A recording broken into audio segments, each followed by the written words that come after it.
Hello hello hello hello hello hello hello hello hello hello hello hello hello hello hello hello. स्वागत स्वागत स्वागत स्वागत स्वागत स्वागत स्वागत स्वागत आप सभी का यकीन नीट 2025 बैच के अंदर। मेरा नाम है तनुज बंसल और आप आज देखेंगे चैप्टर का नाम है एटम्स। तो एटम्स का लेक्चर नंबर 1। क्या आप सभी लोग अच्छे हो? प्लीज एक बार जल्दी से बता दीजिए। हाँ जी, हाँ जी, हाँ जी। क्या आप सभी लोग अच्छे हो, बढ़िया हो, जिंदा हो? बताइएगा भैया। Yes yes yes yes yes. आवाज आ रही है? आवाज आ रही है? हाँ भाई, बताइएगा जरा। क्या अच्छे से सुन पा रहे हो, देख पा रहे हो क्या? चलो। हम्म। सर आप फिर आ गए? अरे बहुत दिन बाद आया हूँ यार। बहुत दिन बाद आया हूँ भाई। यार आप फिर आ गए, मतलब बर्दाश्त नहीं होता है क्या मेरा आना? है? चलो भाई, आप सभी का बहुत बहुत स्वागत है एक बार फिर से। ईएम वेव्स का यार लेक्चर नंबर 2 वो मैं आपको रिकॉर्डेड फॉर्म में ही दूंगा। मेरे पास उस दिन इतना समय नहीं था कि मैं उसको रिकॉर्ड कर पाऊँ। तो वो रिकॉर्ड अभी मैं नहीं कर पाया हूँ। ईएम वेव्स का लेक्चर नंबर 2, बस 2 ही लेक्चर हैं उसके। तो लेक्चर नंबर 2 अभी बाकी है, ठीक है ना? तो वो मैं एक दो दिन में आपको रिकॉर्ड करके दे दूंगा, वो आपको रिकॉर्डेड फॉर्म में ही मिलेगा। ठीक है जी। तो हम लाइव में एटम्स करेंगे, ठीक है ना, मतलब आगे बढ़ेंगे। तो डोंट वरी अबाउट दैट, ठीक है ना। ईएम वेव्स आपको एक दो दिन में मिल जाएगा, ठीक है जी। कितने पेज छोड़ें? कितने पेज छोड़ें? तो जितना पहला लेक्चर था उतना ही सेकंड लेक्चर भी होगा भाई। तो जितने ईएम वेव्स का आपने पहला लेक्चर अगर लिख लिया है अपनी कॉपी पे, तो जितने ही पेज आपने पहले लेक्चर के लिए भरे हैं उतने ही पेज दूसरे लेक्चर के लिए होंगे। मतलब दोनों का ड्यूरेशन सेम ही है, ठीक है ना। हाँ तो बस भैया, जितने पेज पहले लेक्चर के लिए छोड़े हैं या जितने पेज में पहला लेक्चर आया है उतने पेज में दूसरा लेक्चर, बात खत्म। क्या पूछना है इसमें? कोई पेज एक आधा एक्स्ट्रा छूट जाएगा तो कोई दिक्कत हो जाएगी क्या? है? सर एक पेज बर्बाद हो गया सर हमारा। एक पेज हमने बर्बाद कर दिया सर, कोई दिक्कत हो जाएगी क्या? नहीं होगी ना? ठीक है। सर आपको याद किया मैंने बहुत। अच्छा। याद किया? याद किया तो भाई फिर अच्छी बात है कि याद किया। मतलब मैंने भी आप लोगों को बहुत याद किया यार। मेरे दिमाग में चल ही रहा था। हालांकि मेरी पूरी कोशिश थी कि मैं लेक्चर नंबर 2 भी रिकॉर्ड करके जाऊं, लेकिन बस वही है, इस समय और तारीख जो है वो बन नहीं पाई। ठीक है।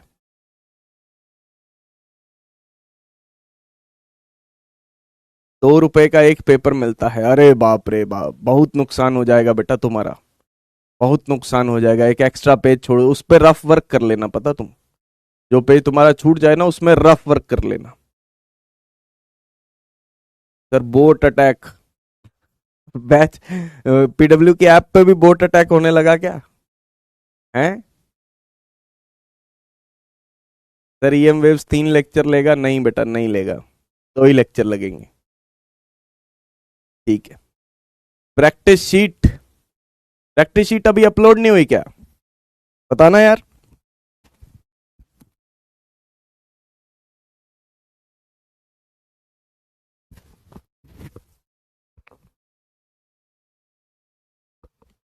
किस चैप्टर की प्रैक्टिस शीट रहती है? चैप्टर बताओ यार, चैप्टर किस चैप्टर की प्रैक्टिस शीट रहती है?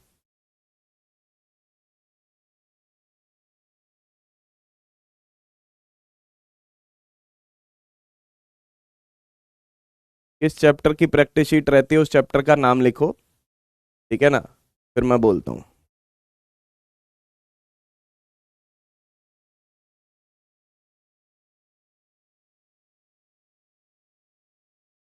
Okay okay okay. Magnetism, EMI, मैं बोल देता हूँ।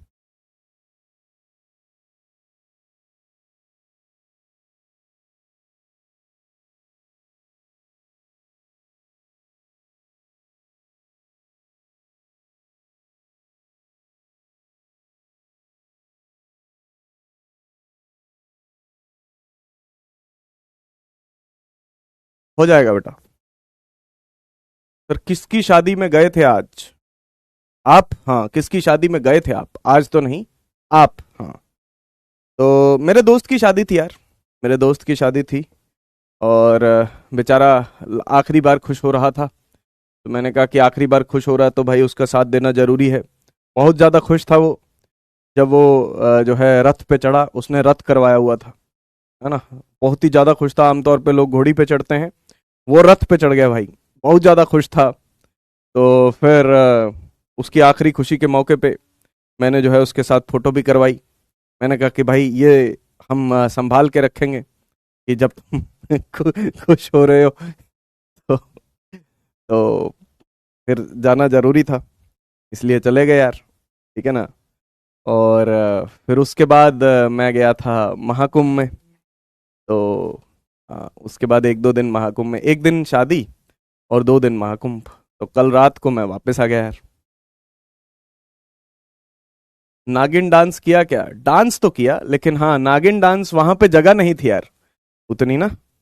हाँ, कि मैं लेट पाऊं, क्योंकि मेरे को जो है नागिन डांस करने के लिए ना पूरी खुली जगह चाहिए होती है यार, है ना। हाँ, नागिन डांस तो नहीं हो पाया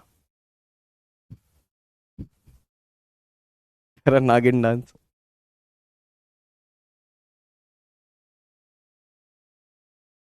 चलो, क्या करना है हमें? भैया चैप्टर है ये एटम्स, ठीक है जी। क्या नाम है चैप्टर का? एटम्स। बहुत फायदा है इस चैप्टर का। मैंने आपको बताया था कि ऑन एन एवरेज एक या दो ही सवाल आएंगे इसमें से, ज्यादा सवाल का एक्सपेक्टेशन इसमें से मत रखना। हो सकता है एक ही सवाल आए, हो सकता है दो आ जाए। ठीक है ना, एक या दो क्वेश्चंस ही एक्सपेक्टेड है। मैंने आपको पूरा पिछले 6 साल का बताया था, जब मैंने आपको डुअल नेचर शुरू करवाया था, डुअल नेचर का लेक्चर नंबर 1 याद करो।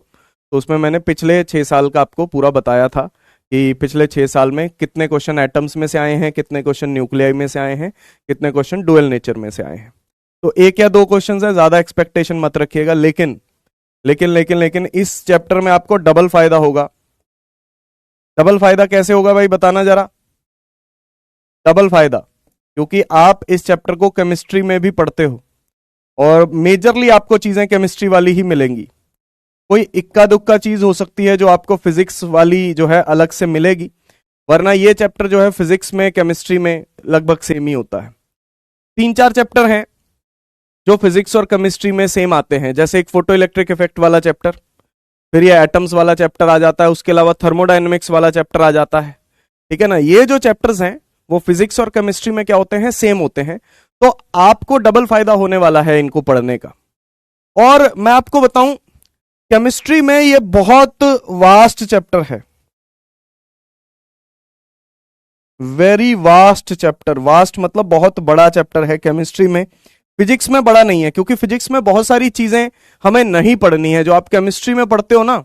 हाइजनबर्ग, है ना, हाइजनबर्ग पता नहीं क्या क्या ये सब पढ़ते हो, मोमेंटम चेंज, ये वो, position change, delta P delta x, ये सब चीजें अपने को फिजिक्स में नहीं पढ़नी है ना। श्रोडिंजर इक्वेशन, ये सब अपने को फिजिक्स में नहीं पढ़ना है। फिजिक्स में सीधा सीधा 3 चीजें हैं, Thompson model, Rutherford model, Bohr model, बस।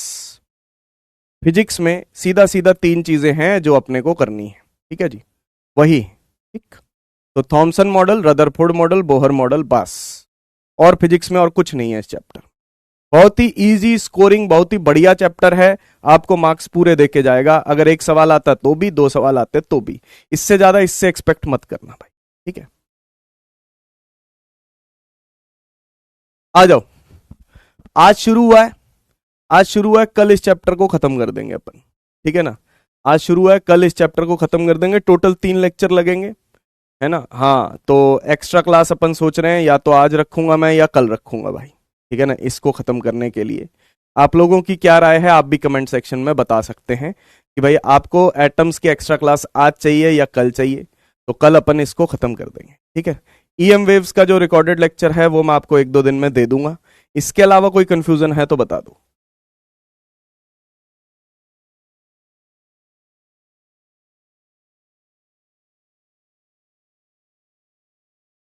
कल, आज, आज कल, कल आज, कल आज, कल। कल कल कल कल, टुडे, आज कल कल, आज आज कल कल आज कल। क्या चल रहा है आजकल? एक रखा करो ना यार। चलो ठीक है, 3 लेक्चर लगने हैं, ठीक है ना। एक्स्ट्रा लेक्चर मैं डिसाइड करूंगा लेक्चर के एंड में। अब तुम्हारी राय मैंने जान ली है, पोल वोल मैं नहीं करवाने वाला। तुम्हारी राय मैंने जान ली है कि तुम क्या चाहते हो। अब मैं क्या चाहता हूं वो मैं आपको लेक्चर के एंड में बता दूंगा, ठीक है। चलो शुरू करते हैं, ज्यादा बकवास नहीं, सीधी बात, नो बकवास, लेट अस स्टार्ट। क्या होता है एटम? एटम क्या होता है सर? क्या होता है एटम? सबसे पहले एटम में आता है Thompson model. Thompson model, J Thomson, जिसको श्रेय दिया जाता है कि इलेक्ट्रॉन की डिस्कवरी भाई साहब ने करी थी। हालांकि उस टाइम पे जब डिस्कवरी हुई थी इलेक्ट्रॉन की, तो इन्होंने इसको इलेक्ट्रॉन नाम नहीं दिया था। उस टाइम पे इलेक्ट्रॉन्स को कैथोड रेज बोला गया था, ठीक है ना। लेकिन बाद में फिर लोगों ने उसको इलेक्ट्रॉन का नाम दे दिया, लेकिन श्रेय जो है वो जे थॉमसन को दिया जाता है। जे थॉमसन ने एक बहुत ही वाहियात सा मॉडल जो है वो प्रपोज किया था। उन्होंने बोला था कि एटम जो है एक पॉजिटिवली चार्ज्ड स्फीयर है, जिसके अंदर इलेक्ट्रॉन जो है वो बीज की तरह है। क्या नाम देते थे बेटा इस बात को जरा बताना। अरे भाई इस मॉडल का क्या नाम था? एक स्पेशल नाम था इस मॉडल का, जरा बताइएगा क्या नाम था इस मॉडल का। जिस मॉडल के बारे में हम बात कर रहे हैं, इस मॉडल का क्या नाम था?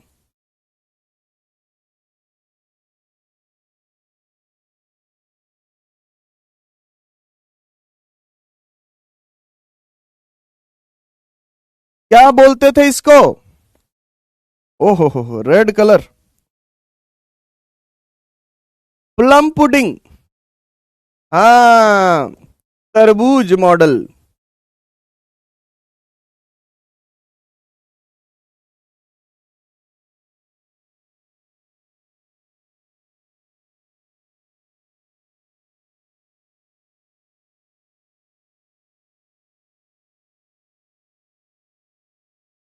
हम्म, ये कह रहे हैं कि इसमें ये प्लम पुडिंग मॉडल है भैया, ठीक है जी। प्लम पुडिंग मॉडल कहते थे इसको, plum pudding model, plum pudding model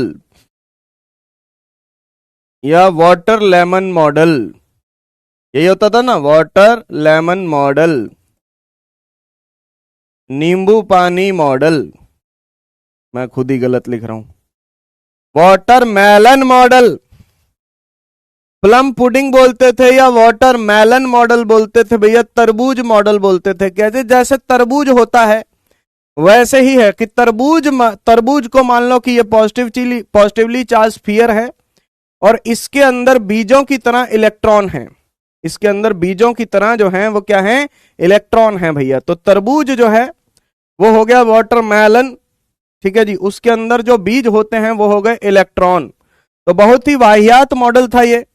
overall कह रहे हैं न्यूट्रल था, ये चीज सही थी, ठीक है ना। ये चीज गलत थी, ये चीज सही थी कि एटम इलेक्ट्रिकली न्यूट्रल होता है भैया।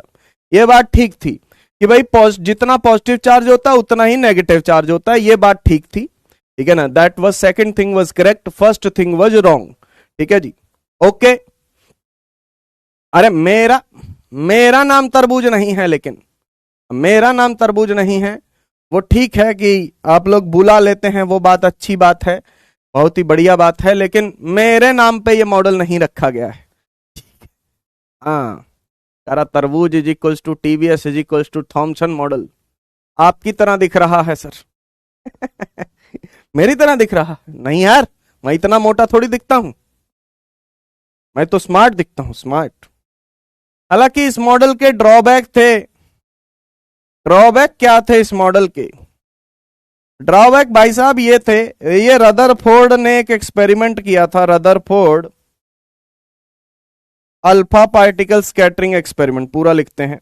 Cantt explain Rutherford alpha particle scattering experiment. Rutherford का जो अल्फा पार्टिकल स्कैटरिंग एक्सपेरिमेंट था उसको एक्सप्लेन नहीं कर पाया भाई साहब, ये नहीं कर पाया, नहीं कर पाया, नहीं कर पाया। रदरफोर्ड के अल्फा पार्टिकल स्कैटरिंग एक्सपेरिमेंट को एक्सप्लेन नहीं कर पाया भाई ये, ठीक है, कोई बात नहीं, आगे हम पढ़ेंगे रदरफोर्ड का अल्फा पार्टिकल स्कैटरिंग एक्सपेरिमेंट क्या है, वो आगे पढ़ेंगे। लाइन स्पेक्ट्रम को भी एक्सप्लेन नहीं कर पाया, can't explain line spectrum, can't explain line spectrum, line spectrum को भी एक्सप्लेन नहीं कर पाया।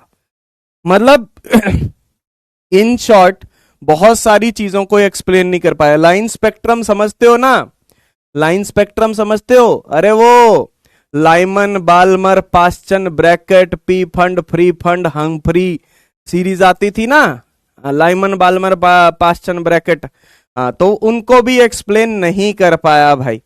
तो ना तो रदरफोर्ड के अल्फा पार्टिकल स्कैटरिंग एक्सपेरिमेंट को एक्सप्लेन कर पाया, ना ही लाइन स्पेक्ट्रम को एक्सप्लेन कर पाया। तो ड्रॉबैक तो थे भैया कि वाहियात था मॉडल, ठीक है जी, एकदम वाहियात मॉडल था, कुछ भी एक्सप्लेन नहीं कर पाया। एक तरीके से कहा जाए तो इसे वाहियात मॉडल जो है बोला जाएगा। हालांकि हम जे थॉमसन की बहुत रिस्पेक्ट करते हैं भैया, कोई भी साइंटिस्ट है उसने बहुत बड़े बड़े काम किए होते हैं, तो ऐसे एक आधे काम के लिए उसको क्षमा कर देना चाहिए। हम बहुत बड़ा दिल रखते हैं, आप भी बहुत बड़ा दिल रखते हैं, तो आई थिंक हमें जो है जे थॉमसन को माफ कर देना चाहिए। हालांकि हम कोई नहीं होते भाई, हमारी इतनी औकात नहीं है कि हम उसको माफ कर पाए, लेकिन फिर भी बड़ा दिल रख के माफ कर दो भाई, ठीक है ना। भले ही उसको आपकी माफी से कोई फर्क नहीं पड़ेगा, लेकिन कोई बात नहीं, ठीक है जी, ओके। कह रहे रिस्पेक्टफुली वाहियात, हाँ विद ड्यू रिस्पेक्ट लिखेंगे, हाँ with due respect this model was वाहियात, ठीक है। नहीं करेंगे, पढ़ना पड़ रहा है सर, पढ़ ही क्यों रहे हैं ये टॉपिक, पढ़ इसलिए रहे हैं बेटा, गलतियों से आपको सीखना है, गलतियों से आपको सीखना है भाई, इसलिए पढ़ रहे हैं।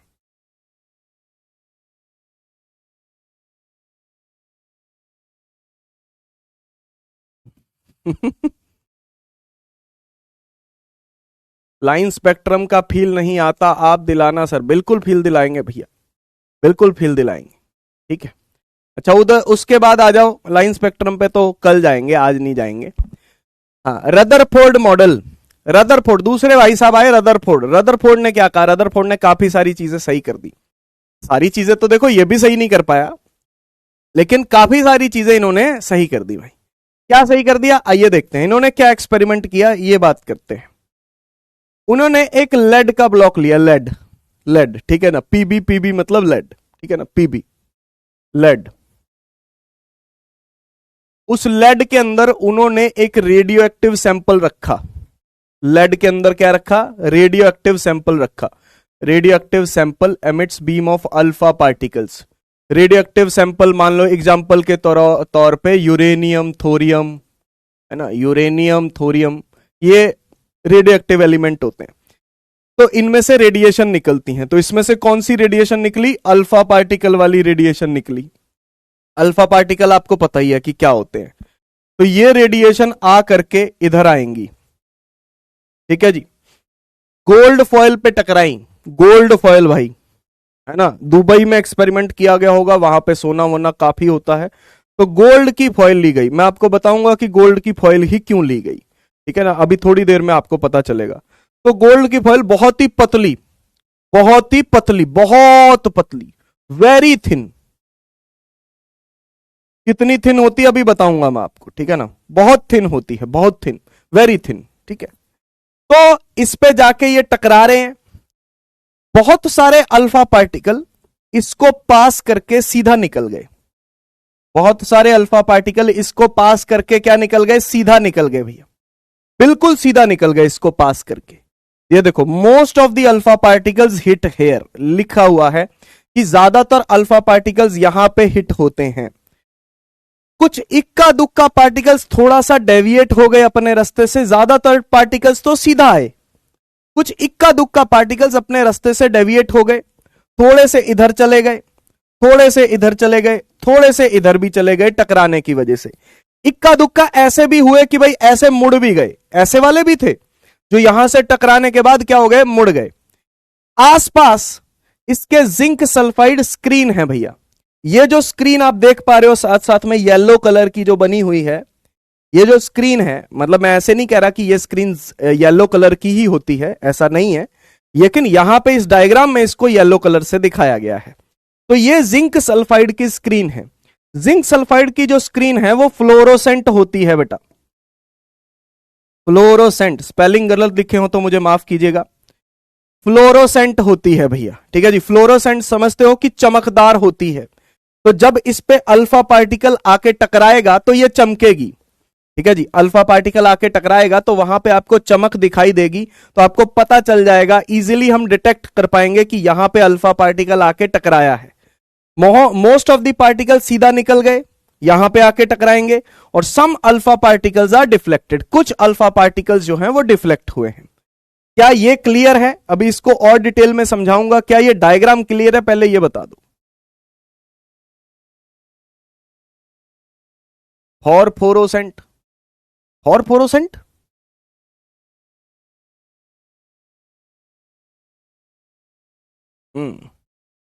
ठीक है, सही है, ओके।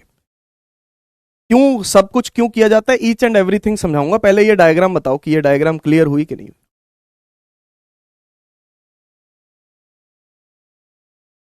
ठीक, ओके। सर ड्रॉ करना है क्या? ड्रॉ बेटा ये वाली ड्रॉ करने की जरूरत नहीं है, कौन सी ड्रॉ करनी है मैं आपको बता देता हूं, ठीक है ना। ये वाली ड्रॉ करने की जरूरत नहीं है, अगर आपकी ड्राइंग बहुत अच्छी है तो कर लो ड्रॉ, ठीक है ना। वैसे तो आप बायो की डायग्राम्स ड्रॉ करते ही हो, तो आपकी डायग्राम तो मतलब डायग्रामेटिकल स्किल्स तो आपकी अच्छी होगी ही, ठीक है ना। तो अभी तो आपकी हैंडराइटिंग अच्छी होगी, फिर आप डॉक्टर बन जाओगे तो फिर खराब हो जाएगी, ठीक है ना। लेकिन हाँ फिलहाल तो अच्छी होगी आपकी जो है, क्या कहें, हैंडराइटिंग और डायग्रामेटिकल स्किल्स। तो चलो आओ इसको थोड़ा डिटेल में समझते हैं। अब मैं ये डायग्राम नहीं बनाऊंगा, मैं सिंपल डायग्राम बनाऊंगा, क्योंकि मेरे को ये वाली डायग्राम तो बनानी आती नहीं। बेटा ये लेड का बना होता है, ये लेड का बना होता है, ये लेड, लेड होता है, लेड। लेड के अंदर यूरेनियम या थोरियम रखा जाता है। मान लो यूरेनियम रखा गया है, यूरेनियम में से अल्फा पार्टिकल निकल रहे हैं, ठीक है ना। उनके पास कुछ वेलोसिटी होगी और वो उस वेलोसिटी से जाके निकलेंगे।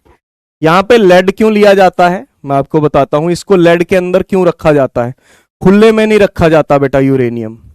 यूरेनियम को खुले में नहीं रखा जाता, क्योंकि खुले में रखेंगे तो दिक्कत हो जाएगी, है ना। क्योंकि अगर आप इसको खुले में रखोगे भैया, आप खुद बताना मेरे को, तो इसके इधर उधर फैलने की दिक्कत हो जाएगी। मान लो यूरेनियम से जो रेडिएशंस है वो चारों तरफ फैल गई, तो लोगों के मरने का नुकसान हो सकता है भैया। न्यूक्लियर डिजास्टर्स बहुत हुए हैं हमारे, ठीक है ना। हमारे देश में नहीं हुए, लेकिन न्यूक्लियर डिजास्टर्स जो है वो बहुत बहुत हुए हैं बाहर, है ना। रशिया वगैरह में तो मतलब बहुत ही भयंकर लेवल के डिजास्टर्स हुए हैं। तो भैया ये जो रेडिएशंस हैं ये इधर उधर फैलनी नहीं चाहिए। इसके लिए लेड जो है एक सेफ मटेरियल होता है ना। लेड की ही क्यों यूज किया जाता है, क्योंकि लेड एक सेफ मटेरियल होता है, ये इसको इधर उधर फैलने नहीं देता, ठीक है जी। ये इसको इधर उधर फैलने नहीं देता। हाँ, चेरनोबिल न्यूक्लियर डिजास्टर, जब मैं आपको न्यूक्लियर पढ़ाऊंगा ना, जब मैं आपको न्यूक्लियर पढ़ाऊंगा तो मैं आपको जो वो न्यूक्लियर डिजास्टर हुआ था चेरनोबिल वाला, जो भयंकर हादसा हुआ था हमारी ह्यूमन हिस्ट्री में, तो उसके बारे में समझाऊंगा कि वो क्यों हुआ था, ठीक है ना। वो प्रॉपर अपने को न्यूक्लियर पढ़ के समझ में आएगा, ठीक है ना। उसके बारे में मैं आपको बताऊंगा। अच्छा सुनिएगा आप, तो यूरेनियम क्यों रखा जाता है, क्योंकि इससे अल्फा पार्टिकल निकलेंगे। इसको लेड के अंदर क्यों रखा जाता है, क्योंकि ये इधर उधर ना फैले, ठीक है ना। लेड इसको इधर उधर फैलने से रोकता है, ठीक है ना। लेड के अंदर ये प्रॉपर्टीज होती हैं, ये इसको इधर उधर फैलने से रोक सकता है, इसलिए लेड का यूज किया जाता है। क्लियर हो गया कि लेड का प्रयोग क्यों किया जाता है, ठीक है। अब उसके बाद गोल्ड शीट पे जाके ये टकराता है। गोल्ड शीट बेटा इसकी थिकनेस बहुत ही कम होती है। इसकी आप थिकनेस मानो तो अंदाजे से, कोई एग्जैक्ट वैल्यू तो नहीं है, लेकिन अंदाजे से 10 की पावर -7 तक चली जाती है।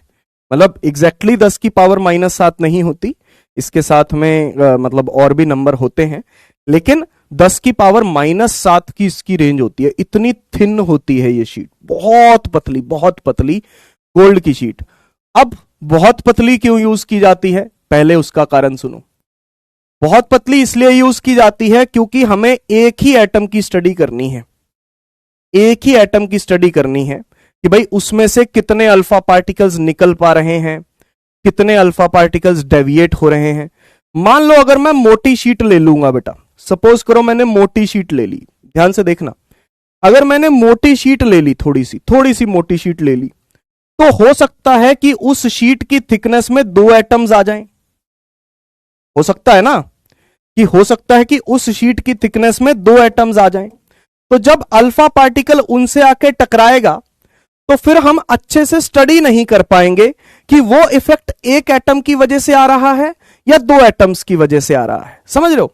अगर एक ही लाइन में, मेरी बात समझना ध्यान से, अगर एक ही लाइन में 2 एटम्स लगे हुए हैं, एक ही लाइन में 2 एटम्स लगे हुए हैं, तो उसकी वजह से मान लो अल्फा पार्टिकल डिफ्लेक्ट हुए, तो आप बता नहीं पाओगे, आप क्लियरली नहीं बता पाओगे कि वो जो डेविएशन आया है, वो जो डिफ्लेक्शन आया है, वो एक एटम की वजह से आया है या 2 एटम्स की वजह से आया है। क्या आप बता पाओगे? नहीं। इसीलिए शीट को जितना पतला हो सके उतना पतला रखा जाता है, शीट को मोटा नहीं रखना है।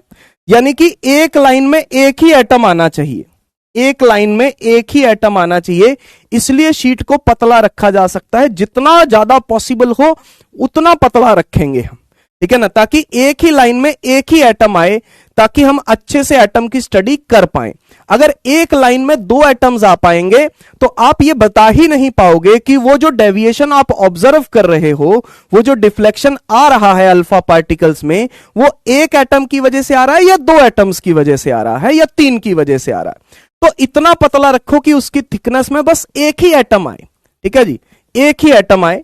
तो ये एक ही एटम इतना पतला आपको रखना है, इसकी थिकनेस। अच्छा, अब गोल्ड ही क्यों यूज किया जाता है? गोल्ड हाईली मैलिएबल होता है भाई, गोल्ड जो है वो हाईली मैलिएबल होता है। ऐसा नहीं था कि रदरफोर्ड बहुत ज्यादा अमीर इंसान था, ऐसा बिल्कुल नहीं था, है ना। उसका नाम रदरफोर्ड था, रदरफोर्ड शेख नाम नहीं था उसका, है ना। हाँ, तो बेचारे का नाम सिर्फ रदरफोर्ड ही था, रदरफोर्ड उसका सरनेम था, आगे वाला नाम मुझे नहीं पता, लेकिन उसके नाम के पीछे शेख नहीं लगता था कि वो जानबूझ के गोल्ड शीट का प्रयोग कर रहा था।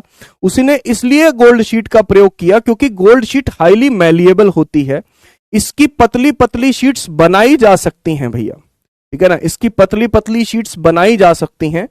तो औरों से बेटर है, सिल्वर से भी बेटर है, कॉपर से भी बेटर है, उनकी भी शीट्स बनाई जा सकती हैं, लेकिन गोल्ड की और पतली पतली शीट्स जो हैं वो बनाई जा सकती हैं। जैसे आप एग्जांपल लो, मदरबोर्ड नहीं रदरफोर्ड, कौन लिख रहा मदरबोर्ड? रदरफोर्ड, रदरफोर्ड शेख नहीं, रदरफोर्ड, ठीक है ना। हाँ, यही नाम था, ठीक है। गोल्ड इतना भी कॉस्टली नहीं होता। तो भाई बात तो सही है, गोल्ड इतना भी कॉस्टली नहीं होता है, ठीक है ना। वैसे भी इसने तो बहुत पतला सा गोल्ड यूज किया था। जैसे आपने देखा होगा काजू कतली की जो बर्फी होती है, काजू कतली वाली बर्फी होती है ना, उस पे चांदी नहीं लगाते, चांदी के वर्क लगाते हैं ना उस पे। हाँ, बस उससे भी पतला, आप ये मान लो, उससे भी पतला, समझ गए ना भाई। हाँ, वो चांदी होती है आजकल तो बाजार में, लेकिन चांदी नहीं लगाते भाई, वो बहुत मिलावट चल रही है ना। चांदी कौन लगाता है? वो एल्यूमिनियम के लगा के रख देते हैं वहां पे। हाँ, एल्यूमिनियम लगा देते हैं भैया वहां पे, वो चांदी वांदी कोई नहीं लगाता आजकल बर्फी पे।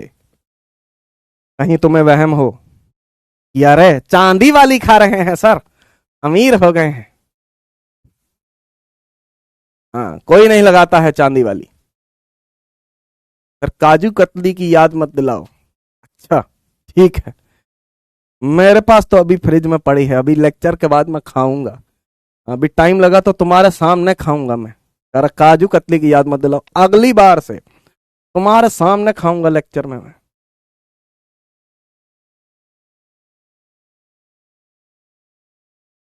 एल्यूमिनियम में कॉज कैंसर, बिल्कुल बेटा, ये बात सच है। मतलब ये बात सच है कि एल्युमिनियम से कैंसर हो सकता है अगर आप एल्युमिनियम के फॉइल वाली वो सब खाओगे तो, बट क्या करें भैया, सावधानी रखनी पड़ती है। बहुत सारे लोग ऐसा करते हैं, ठीक है ना। बहुत दुर्भाग्य की बात है कि ऐसा हो रहा है, लेकिन ऐसा सच में हो रहा है भाई। अपना ध्यान रखना, ठीक है। चलो,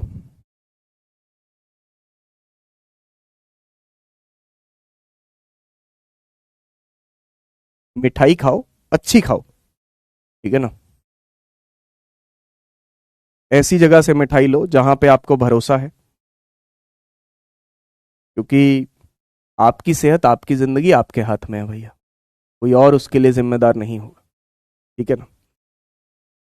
देखो इधर, तो ये जिंक सल्फाइड की स्क्रीन होती है।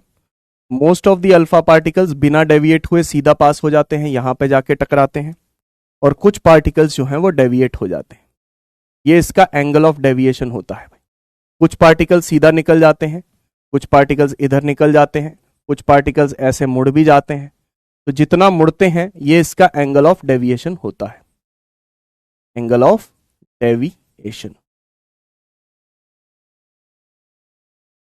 ठीक है जी, एंगल ऑफ डेविएशन। क्लियर? चलो, यहां तक क्लियर? कोई डाउट? ठीक। अब इसके ऑब्जर्वेशंस क्या हैं, ठीक है ना, इसके ऑब्जर्वेशंस क्या हैं, ये देख लेते हैं कि क्या क्या ऑब्जर्वेशन इन्होंने किए। कह रहे कि most of the alpha particles pass undeviated. ज्यादातर अल्फा पार्टिकल्स, मतलब 99% से भी ज्यादा पार्टिकल्स अनडेविएटेड पास हो रहे हैं, 99% से भी ज्यादा।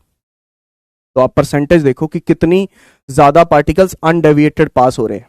सिर्फ और सिर्फ मात्र 1% से भी कम है बेटा, ये देखो 1% से भी कम है। 0.14% particles deviated by more than 1 degree. मतलब ऐसे पार्टिकल्स बेहद कम हैं जिनका डेविएशन एंगल 1 डिग्री से ज्यादा है। समझ पा रहे हो? 1 डिग्री से ज्यादा डेविएशन जिन पार्टिकल्स का हो रहा है, ऐसे पार्टिकल्स मात्र 0.14% है। 0.14% पार्टिकल्स हैं जिनका डेविएशन 1 डिग्री से ज्यादा हो रहा है, ठीक है। और हर 8000 में से सिर्फ एक पार्टिकल है जो डेविएट हो रहा है 90 डिग्री से ज्यादा। 8000 में से कोई एक पार्टिकल है। आप देखो यहां पे, ये पार्टिकल ऐसे जा रहा था सीधा, ठीक है जी, सीधा जा रहा था, तो गोल्ड शीट की वजह से डेविएट हो गया।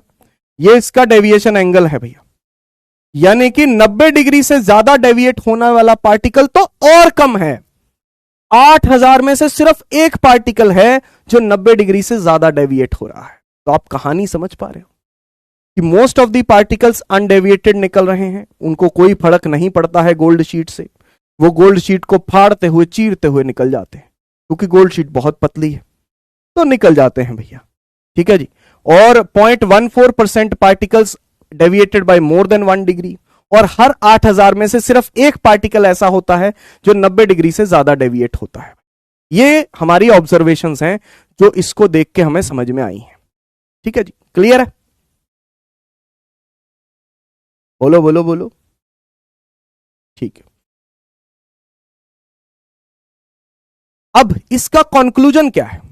ये जो चीजें हमने पढ़ी, इससे हमें क्या साबित होता है, क्या पता चलता है, ये बात करते हैं।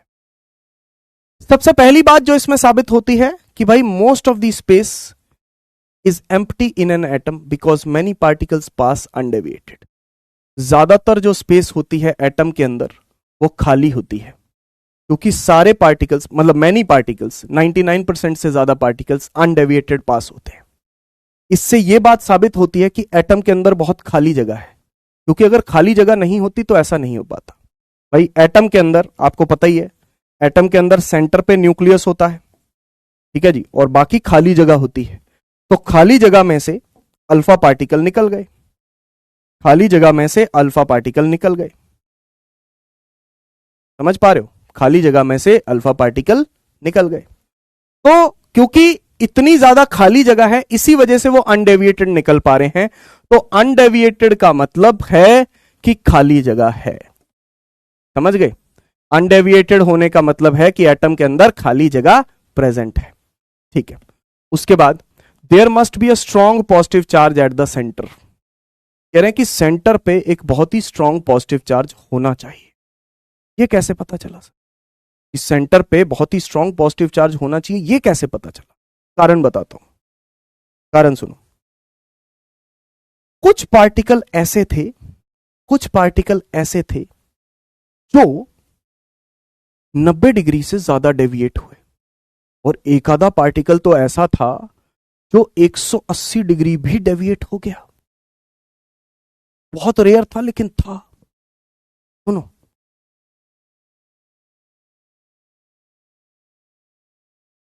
बहुत रेयर आपको ऐसा पार्टिकल भी दिखा। ये न्यूक्लियस का सेंटर है बेटा, एटम का भी सेंटर है, न्यूक्लियस का भी सेंटर है। बहुत रेयर पार्टिकल हमें ऐसा दिखा, बहुत रेयर पार्टिकल हमें ऐसा दिखा जो यहीं से वापस हो गया, टकराने से पहले ही वापस हो गया। समझ रहे हो? एक आधा पार्टिकल हमें ऐसा दिखा जो टकराने से पहले ही वापस हो गया, मतलब एटम के बिल्कुल पास आके वापस। डेविएशन कितने का हुआ? 180 डिग्री डेविएशन हुआ, 180 डिग्री डेविएशन हुआ है। कैसे हो रहा है? और ऐसे भी पार्टिकल्स थे जो 90 डिग्री से ज्यादा डेविएट हुए, है ना, 90 डिग्री से ज्यादा डेविएट हुए। ये क्या हुआ?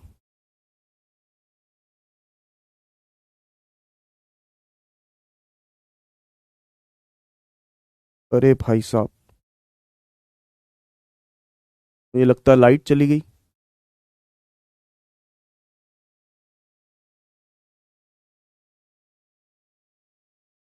जस्ट वेट यार, जस्ट वेट। बंद कैसे हो गया?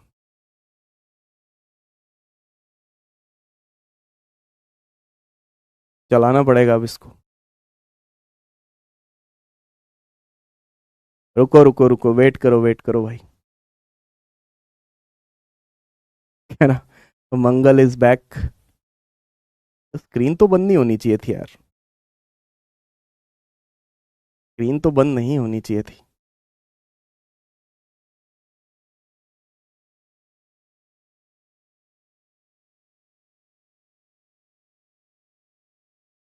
Boat attack.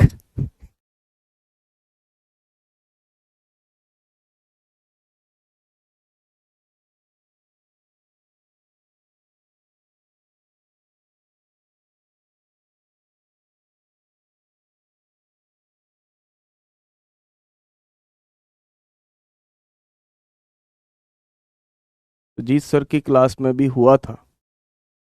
अच्छा, ऐसा था क्या?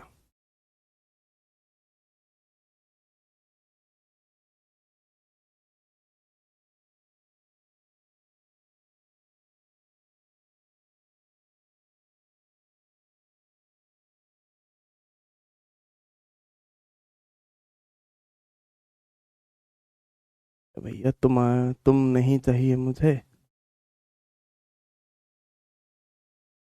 देखते हैं, देखते हैं।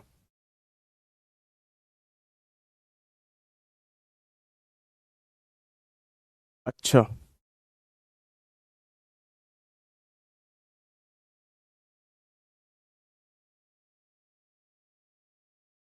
वो तो उड़ गया जो लिखा था। चलो कोई नहीं, वो तो मैं दोबारा लिख दूंगा। हमने ज्यादा तो लिखा ही नहीं था।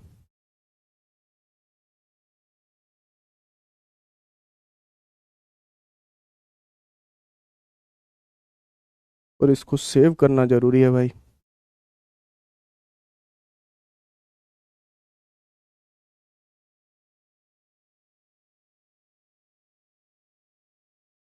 चलो,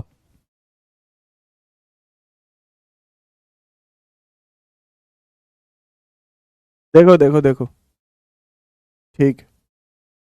हाँ ठीक है, ठीक है, ठीक है। हाँ, okay okay okay okay. Slide map, slide map भी चाहिए क्या? अरे यार, पर ऐसा हुआ क्यों यार? होना तो नहीं चाहिए था।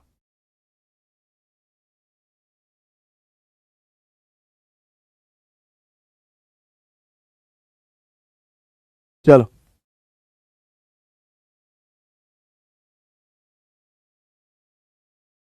हम्म। तो कंक्लूजन ये था कि भाई एटम के अंदर बहुत सारी खाली स्पेस है। एटम के अंदर बहुत सारी खाली स्पेस है क्योंकि बहुत सारे पार्टिकल्स अनडेविएटेड जा रहे हैं। तो अनडेविएटेड का मतलब है कि बहुत सारी खाली स्पेस है, सीधी सीधी सी बात यह है। और इक्का दुक्का पार्टिकल्स बिना टकराए 180 डिग्री डेविएट हो रहे हैं। बिना टकराए अब 180 डिग्री डेविएट हो रहे हैं भाई। बोर्ड मिसबिहेव कर रहा भाई आज। चल जा यार।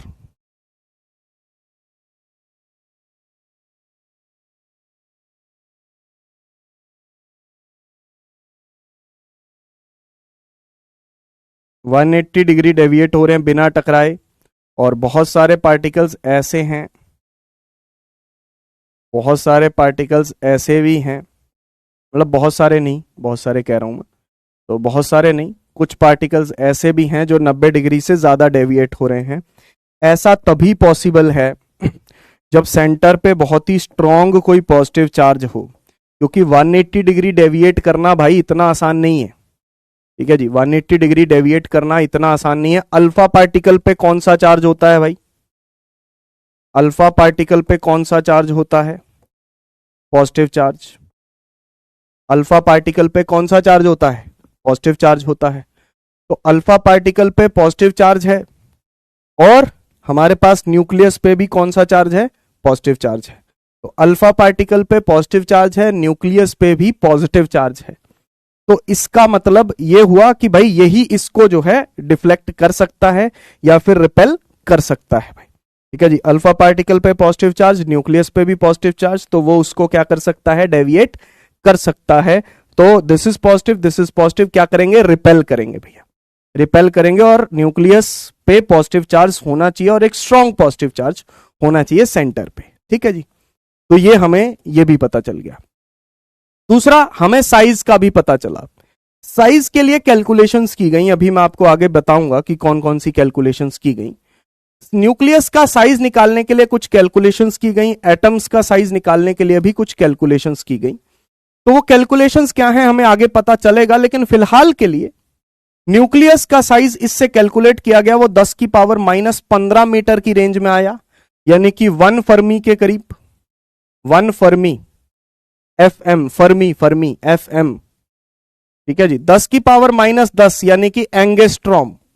एटम का साइज एंगस्ट्रॉम की रेंज का था और न्यूक्लियस का जो साइज था वो फर्मी की रेंज का था, 10 की पावर -15। आप ये इमेजिन कर पा रहे हो? बताना भाई, क्या आप ये इमेजिन कर पा रहे हो कि एटम का जो साइज है वो न्यूक्लियस के साइज के मुकाबले में कितना बड़ा है?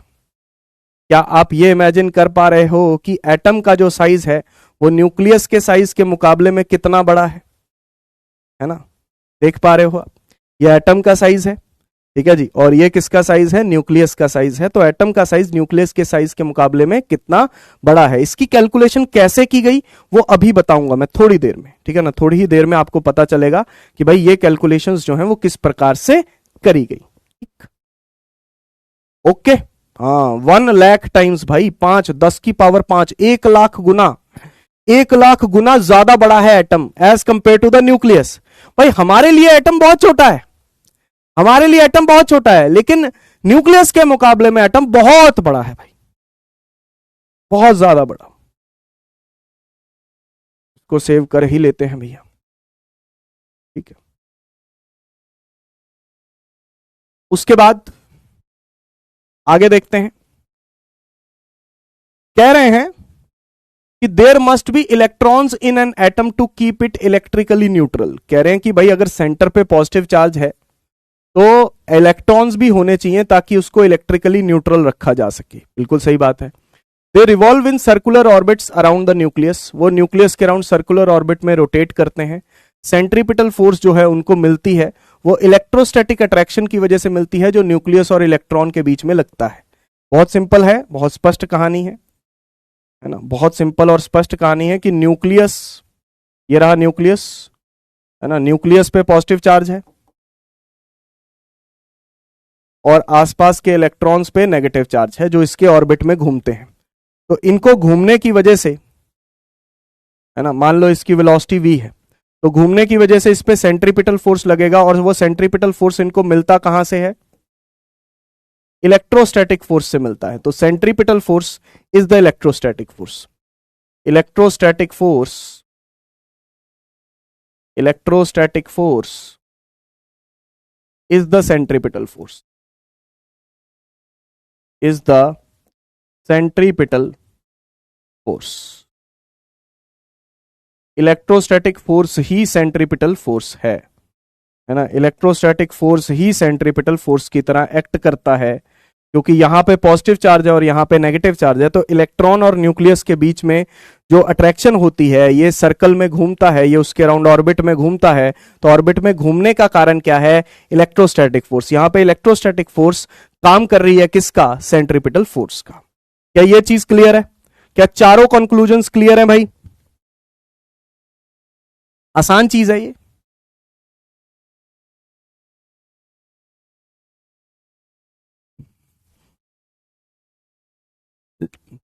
एटम के अंदर ज्यादातर स्पेस खाली होती है, सेंटर पे बहुत ही स्ट्रॉन्ग पॉजिटिव चार्ज होता है। न्यूक्लियस का साइज 10 की पावर -15, एटम का साइज -10 की पावर -10। और इलेक्ट्रॉन जो है वो होते हैं एटम के अंदर, क्योंकि एटम को ओवरऑल तो न्यूट्रल ही रखना है, और वो इलेक्ट्रॉन उसके अराउंड ऑर्बिट में घूमते हैं, और घूमने के लिए उनको जो सेंट्रीपिटल फोर्स प्रोवाइड होती है वो इलेक्ट्रोस्टैटिक फोर्स से प्रोवाइड होती है। सिंपल, ठीक है जी। तो सेव वगैरह इसको कर लेते हैं भैया, क्योंकि पता नहीं है। हाँ भाई, न्यूक्लियस के साइज का या एटम के साइज का अंदाजा लगाया गया क्लोजेस्ट डिस्टेंस ऑफ अप्रोच से।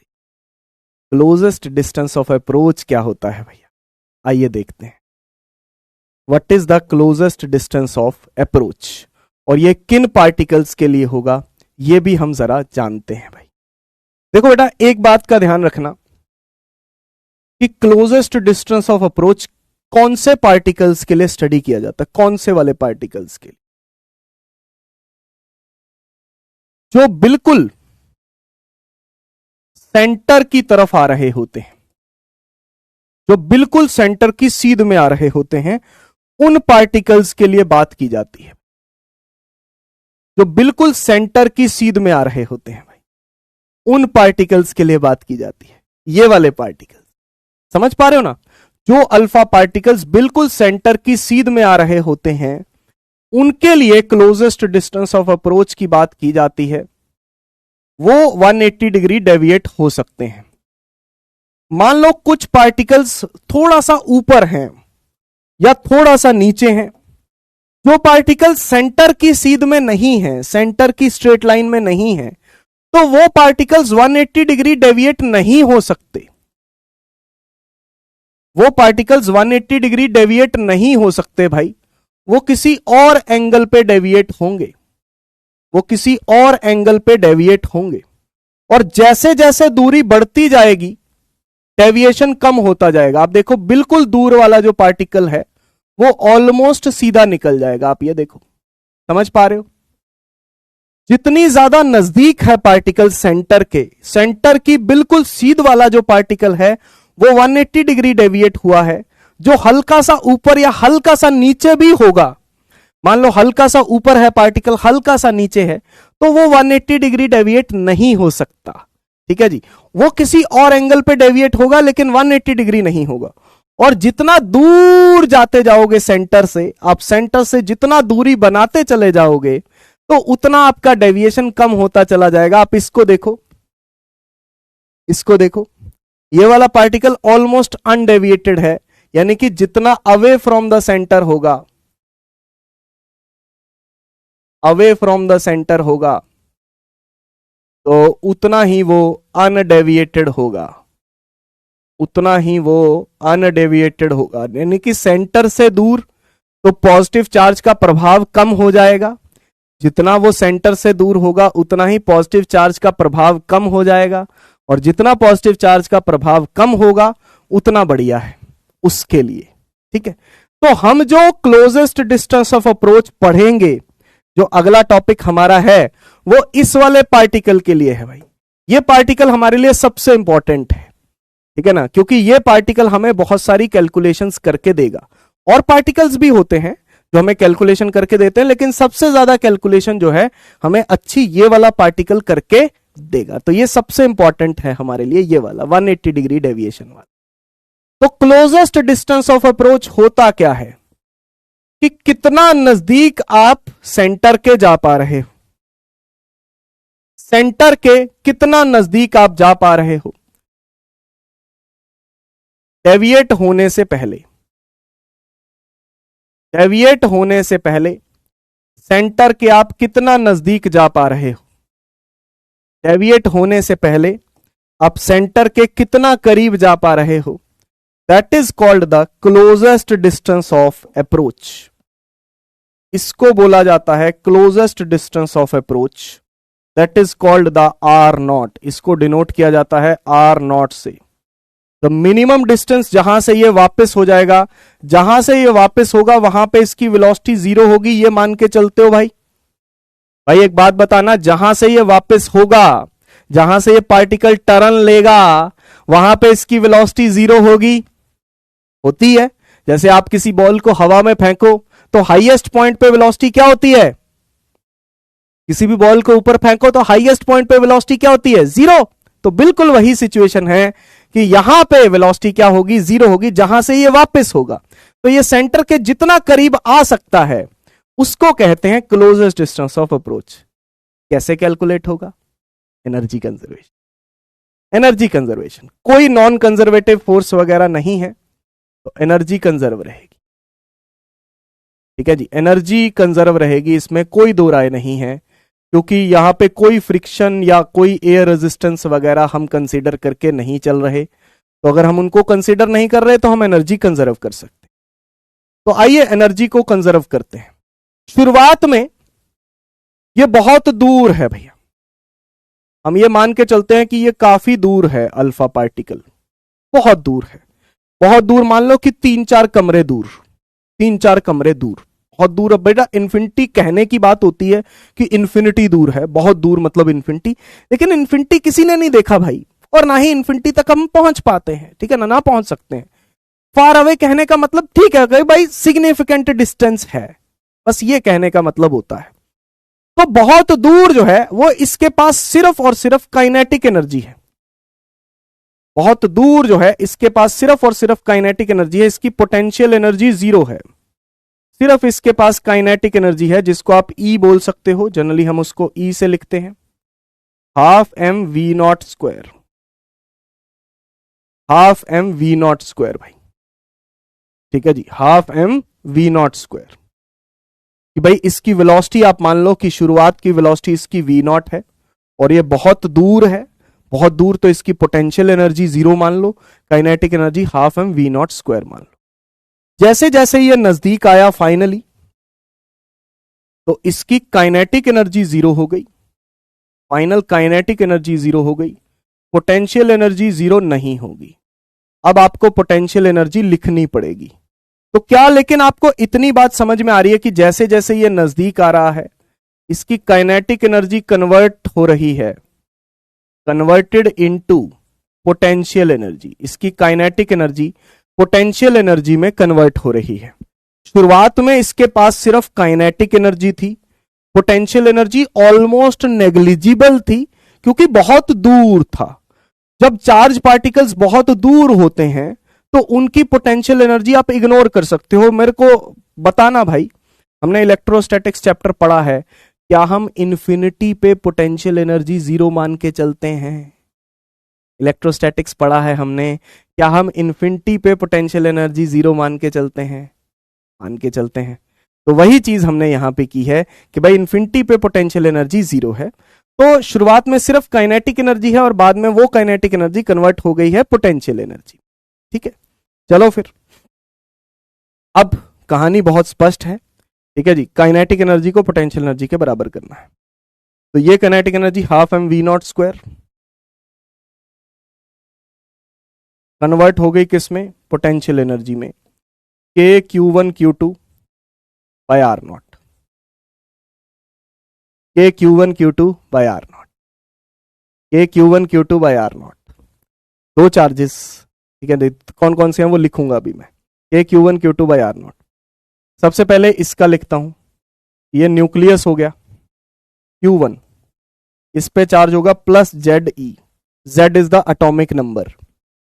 न्यूक्लियस पे कितना चार्ज होता है, ZE, Z होता है एटॉमिक नंबर, क्योंकि ये नंबर ऑफ प्रोटॉन्स होते हैं, Z का मतलब नंबर ऑफ प्रोटॉन्स, ठीक है जी, atomic number Z into E, तो ये इस पे पॉजिटिव चार्ज हो गया। अल्फा पार्टिकल पे कितना चार्ज हुआ पॉजिटिव, प्लस का 2E, प्लस का 2E, दो प्रोटॉन्स होते हैं अल्फा पार्टिकल्स के पास, दो प्रोटॉन होते हैं, तो 2E, तो यहां पे लिखेंगे हम half m v not square के ZE into 2E upon R0। R0 इधर आ जाएगा, 2KZE square upon half m v not square is equals to R0। Check करना भाई जरा, इसको E भी लिख सकते हो, 2KZE square upon capital E, where capital E is the kinetic energy, और इस काइनेटिक एनर्जी से डिसाइड होगा कि क्लोजेस्ट डिस्टेंस ऑफ अप्रोच कितना रहेगा। 2KZE स्क्वायर, K क्या है, कूलम्स कांस्टेंट, K क्या है, Coulomb's constant, Z is the atomic number, E is the charge on the electron and capital E is the kinetic energy. लिख लीजिए, ये formula याद रखना है भाई, ये फॉर्मूला आपको ध्यान में रखना है, लिखो फटाफट।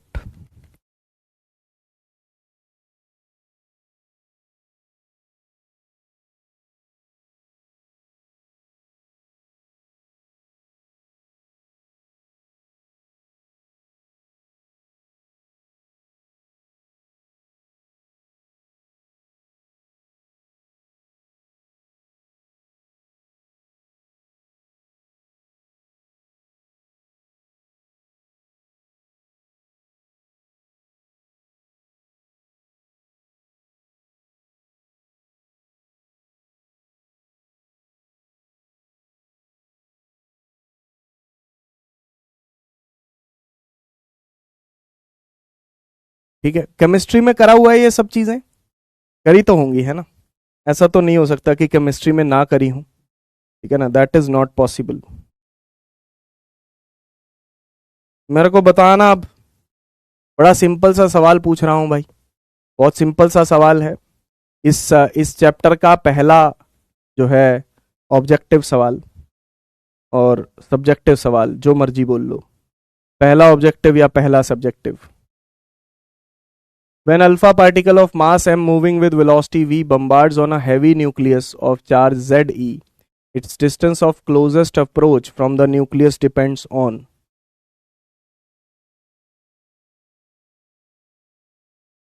बताइएगा भैया।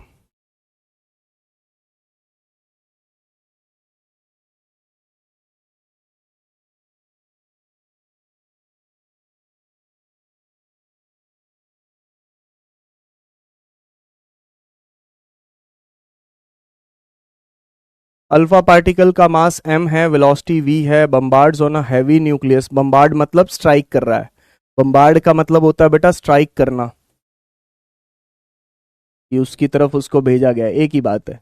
Heavy nucleus of charge ZE, its distance of closest approach depends upon the mass, inversely proportional to mass है बेटा, ये देखो मास के इनवर्सली प्रोपोर्शनल है, मास देखो नीचे आ रहा है, आप सीधा सीधा R0 2KZE स्क्वायर अपॉन में kinetic energy half m v not square, तो R0 is inversely proportional to mass. Simple है, इसमें कुछ भी नहीं सोचना आपको, ठीक है ना, कुछ भी नहीं सोचना है।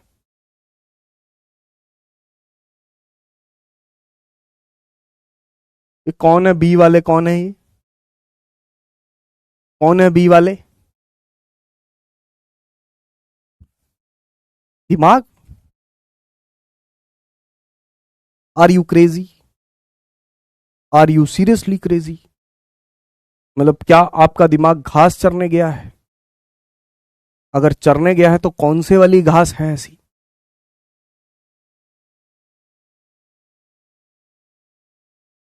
कौन सी घास चर रहे हो बेटा? आपका दिमाग कौन सी घास चर रहा है? वो घास का टाइप जरा मुझे बताना, मुझे भी वो घास चरनी है। हालांकि मैं घास नहीं चरता हूं, लेकिन मुझे वो घास चरनी है भैया, मैं जानना चाहता हूं।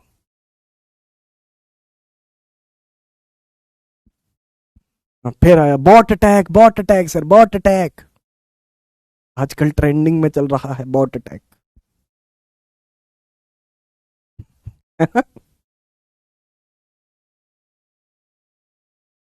आजकल बहुत ट्रेंडिंग में चल रहा है भाई, बॉट अटैक हो रहा है।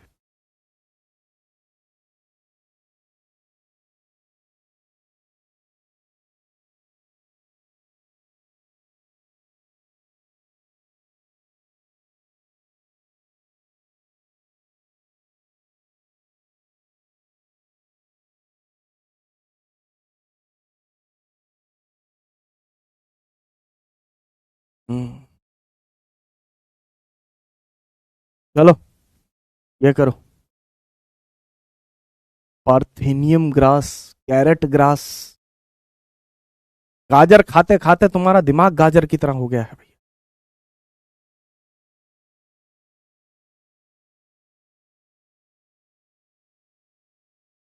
सर वीट के फुलके के साथ पार्थेनियम भी पिसवा ली होगी। ये पार्थेनियम ग्रास क्या होती है भाई? यस सर, अलग सर गुस्सा हो गए थे। हाँ बट ये एक बात है भैया, अलग सर ने सारे रिकॉर्ड तोड़ दिए हैं भैया, अलग सर ने सारे रिकॉर्ड तोड़ दिए हैं। तो एक होता है ना भाई कि जिस इंसान ने कोई चीज शुरू करी हो तो उसको कभी भी अंडर एस्टिमेट नहीं करना चाहिए, है ना। तो मतलब जिस टाइम पे कोई ऑनलाइन एजुकेशन का सोच भी नहीं सकता था, उस आदमी ने वो सोचा और वो करके दिखाया।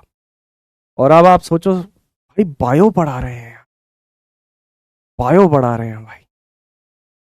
मतलब आप इमेजिन नहीं कर सकते। मतलब अभी जैसे स्टूडियो गया था मैं, है ना, स्टूडियो गया था तो लोग मुझे बता रहे थे, है ना, जो वहाँ पे टीचर्स हैं, क्योंकि अभी तो उतना जाना नहीं हो पाता है, बीच में गया था तो वो बता रहे थे कि भाई अलग सर दो दो तीन तीन दिन घर नहीं जा रहे भाई, वो वहीं पे थे स्टूडियो में,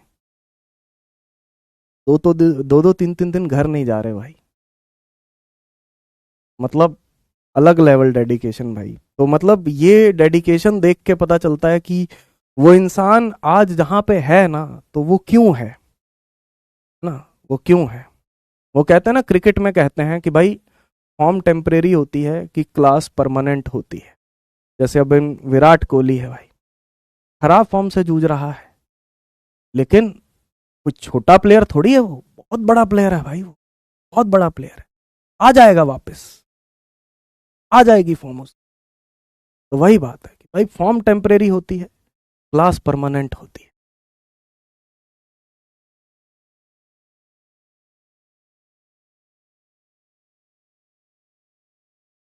alpha particle of kinetic energy K is bombarded on a thin gold foil. ठीक है जी। The distance of closest approach is R. What will be the distance of closest approach for an alpha particle of double the kinetic energy? बहुत आसान है।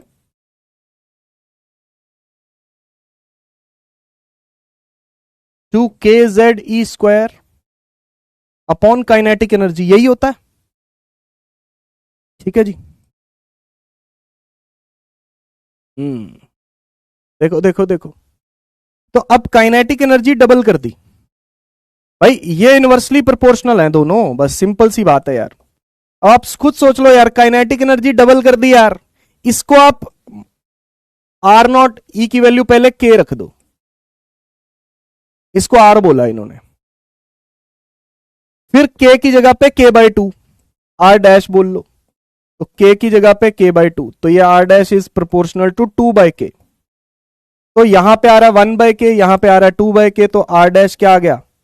Kinetic energy half करिए क्या, double करिए, sorry मैं हाफ कर रहा हूं उसको, 2k, तो R dash is R/2, half हो गया भाई ये, हाफ हो गया। ठीक है ना, सीधी सीधी सी बात है, मतलब कुछ भी नहीं करना है इसमें यार,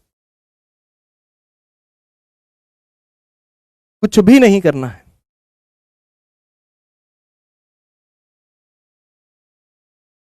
क्लियर है?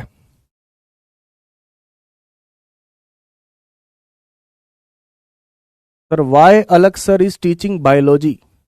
अलग सर बायोलॉजी क्यों पढ़ा रहे हैं? बेटा अलग सर पहली बात तो बायोलॉजी इसलिए पढ़ा रहे हैं कि बच्चों को उनसे प्यार है, तो कुछ बच्चे चाहते हैं कि वही पढ़ाएं, तो इसलिए वो पढ़ा रहे हैं क्योंकि वो केयर करते हैं बहुत ज़्यादा।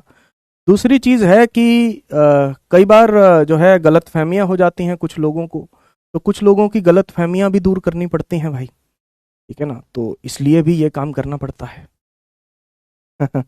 तो वो बात तो है ही। तो वो बस दिखाने का मोटिव होता है कि भैया शेर बूढ़ा हो गया है लेकिन शिकार करना नहीं भूला है। वैसे तो बूढ़ा नहीं हुआ है शेर, लेकिन कहावत है ना।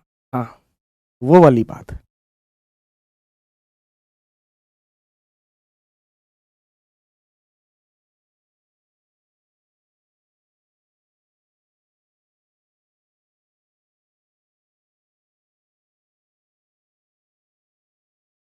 तो वही बात होती है।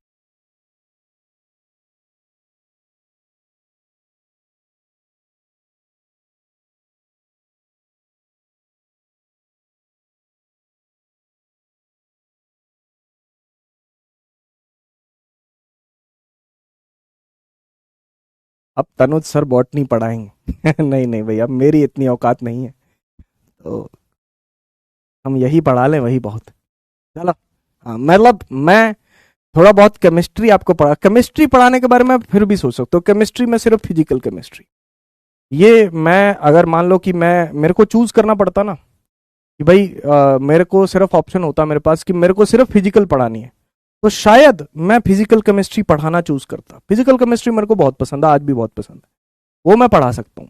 मैथ भी कुछ हद तक पढ़ा सकता हूँ, बायो नहीं, बायो नहीं, इल्ले इल्ले इल्ले, बायो इल्ले, बायो इल्ले, बायो हमारे बस की बात नहीं है। मैंने 10th क्लास के बाद पढ़ी नहीं कभी। ऑर्गेनिक, ऑर्गेनिक नहीं भाई, ऑर्गेनिक नहीं, ऑर्गेनिक बेटा माफ करो। हाँ, उसके ऑर्गेनिक पढ़ाने के नाम पे तुम मेरी जान मांग लो। हाँ जान मांग लो बेटा, वो दे देंगे, हम ऑर्गेनिक नहीं पढ़ाएंगे।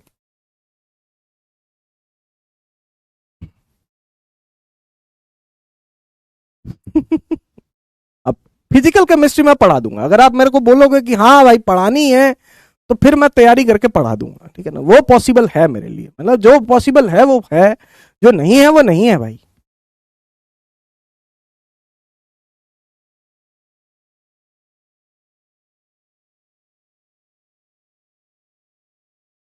चलो ये क्वेश्चन देखो, इसमें थोड़ी सी कैलकुलेशन करनी है, इसमें कोई ऑप्शन वगैरह नहीं है, ठीक है ना, बस अपन साथ साथ सॉल्व करेंगे इसको, ठीक है ना, साथ साथ सॉल्व करेंगे और देखेंगे कि क्या आंसर आता है, ठीक है।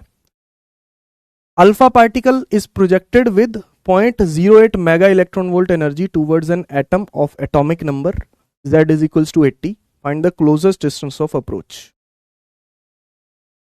अल्फा पार्टिकल की काइनेटिक एनर्जी दे रखी है 0.8 मेगा इलेक्ट्रॉन वोल्ट। मेगा होता है बेटा 10 की पावर 6, और इलेक्ट्रॉन वोल्ट का मतलब होता है 1.6 इंटू 10 की power -19।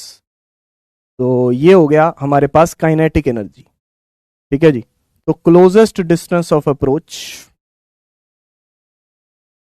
To k z e square upon kinetic energy, ठीक है जी, टू के की वैल्यू, जेड की वैल्यू 80, 1.6 इंटू 10 की पावर -19 इसका स्क्वेयर, अपॉन में kinetic energy 0.8 mega electron volt, mega और साथ में इलेक्ट्रॉन वोल्ट जूल में कन्वर्ट कर दिया। जो चीज कट रही है काटोगे, ये कट गया एक, तो एक पावर गई है ना, ये ऊपर काट दो बेटा, 10 लगा दो, लगा दिया, और एक 10 ये आ जाएगा, ये 10 आ जाएगा, और नीचे 10 की पावर 6 है तो ये 10 की पावर 3 बचेगा। तो 2 × 9 × 10 की पावर 3 इंटू 10 इंटू 1.6 इंटू 10 की पावर -19 इंटू 10, ठीक है जी। तो आइए थोड़ा सा देखते हैं। 2 इंटू 9 18, 18 इंटू 1.6 इंटू 10, 1.6 इंटू 10 16, 16 इंटू 18, 16 16 होता है 256 और 32 288, 288 और 10 की पावर 4 है, ये -19 है, तो ये आ गया -15। ठीक है, तो ये आ गया मीटर में। 288 इंटू 10 की पावर -15। अब आप जरा मेरे को बताना, क्या अब आपको अंदाजा हो रहा है कि रदरफोर्ड ने न्यूक्लियस का साइज किस हिसाब से प्रोडिक्ट किया होगा? क्या अब आपको फील आ रही है कि रदरफोर्ड ने जो न्यूक्लियस का साइज है वो कैसे प्रोडिक्ट किया होगा? भाई क्लोजेस्ट डिस्टेंस ऑफ अप्रोच जो है वो रदरफोर्ड ने बार बार निकाला, काइनेटिक एनर्जी चेंज करी, कभी काइनेटिक एनर्जी को डबल कर दिया, कभी ट्रिपल कर दिया, मतलब अलग अलग बार ये एक्सपेरिमेंट किया। ठीक है ना, तो उससे उसको अंदाजा हुआ, क्लोजेस्ट डिस्टेंस ऑफ अप्रोच से उसे अंदाजा हुआ कि भाई न्यूक्लियस का साइज क्या हो सकता है। ठीक है ना, कि वो जो पार्टिकल है वो न्यूक्लियस के कितने करीब जा पा रहा है।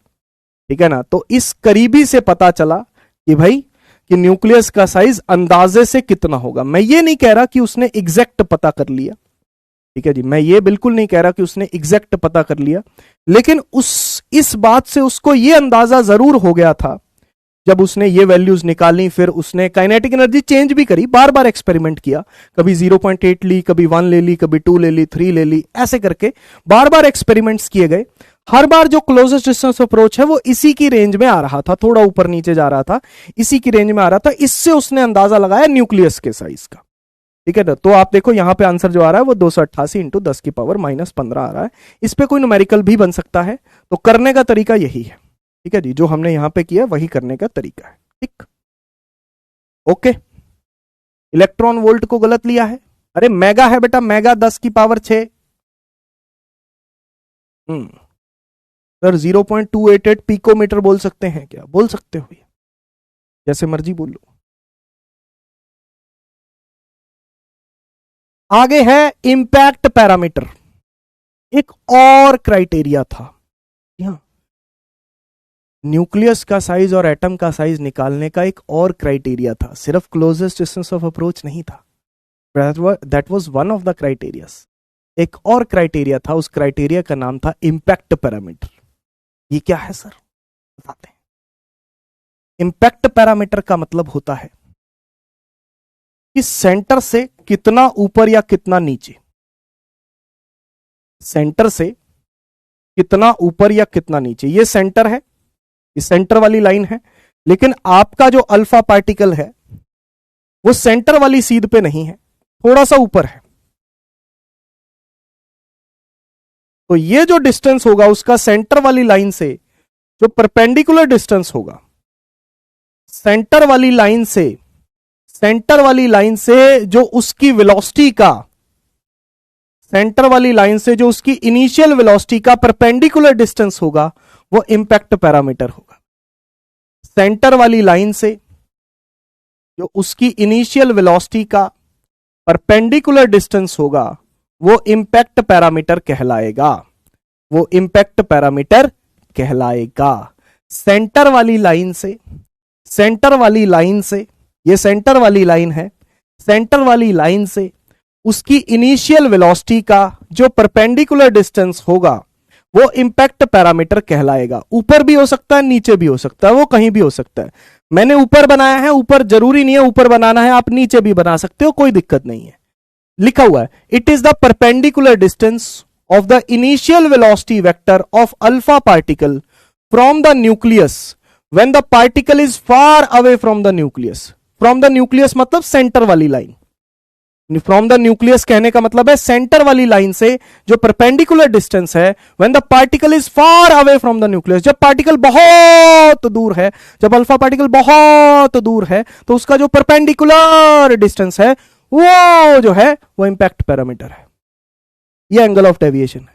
फॉर्मूला सुनो, इसकी डेरिवेशन हमारे सिलेबस में नहीं है क्योंकि इसकी डेरिवेशन है कॉम्प्लेक्स।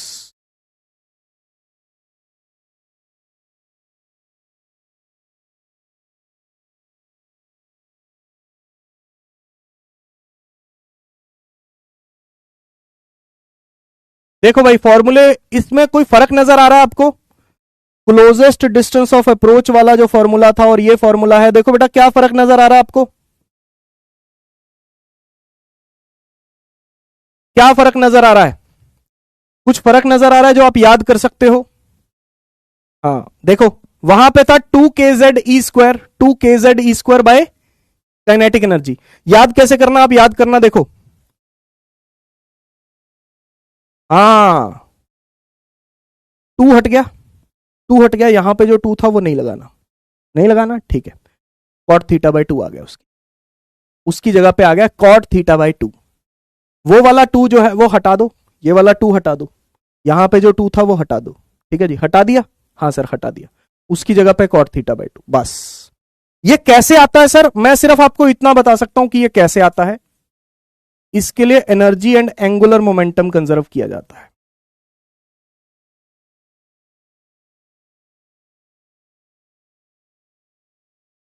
थोड़ा सा कॉम्प्लिकेटेड होता है क्योंकि वो फिर जेई वगैरह के लेवल पे चला जाता है, उस पे हम नहीं जाएंगे, लेकिन वैसे आपको बस इतना मैं आपको बता देता हूं कि ये बनता कैसे है।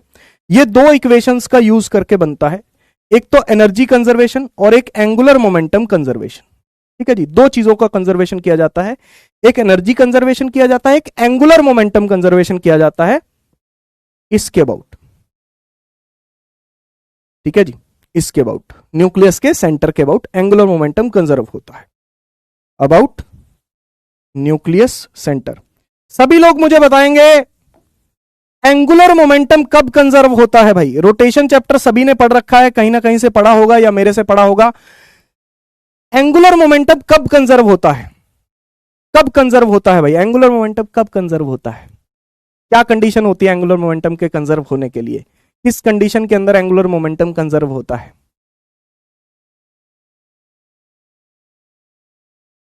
कब होता है?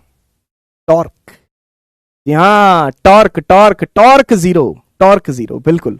तो न्यूक्लियस के सेंटर के अबाउट अपन टॉर्क जीरो करते हैं, ठीक है ना, उसकी वजह से एंगुलर मोमेंटम कंजर्व रहता है। टॉर्क जीरो क्या करते हैं? टॉर्क जीरो होता है इसके अबाउट, ठीक है ना। तो दैट्स द मेन थिंग, है ना, ये मेन चीज है, क्लियर है। टॉर्क जीरो की कंडीशन होती है, तो जिसकी वजह से हम एंगुलर मोमेंटम कंजर्व कर पाते हैं। तो kz e² cot theta by 2, ठीक। अच्छा, अब आप मेरे को बताइएगा, अब आप मेरे को बताइएगा, बताना, ठीक है। क्वेश्चन आ गया आपके लिए, find P when theta is equals to 180 degree. जब थीटा 180 डिग्री है तो इंपैक्ट पैरामीटर कितना है? ये आपको 2 तरीकों से सोचना है इसका आंसर। इसका आंसर आपको 2 तरीकों से सोचना है, एक तो मैथ से, मैथमेटिकली सोचना है, और दूसरा फिजिक्स से सोचना है। मैथमेटिकली सोचो और फिजिक्स से सोचो, डायग्रामेटिकली सोचो, ठीक है जी। फिजिक्स से भी सोचना है और मैथ से भी सोचना है कि अगर थीटा की वैल्यू 180 डिग्री है तो इंपैक्ट पैरामीटर कितना होगा, क्या वैल्यू होगी उसकी। अगर थीटा की वैल्यू 180 है तो पहली बात तो मैथ से निकालो, मैथ से, मैथ लगाओ और निकालो। फिर दूसरा है फिजिक्स के एंगल से सोचो, डायग्राम से सोचो कि क्या होना चाहिए।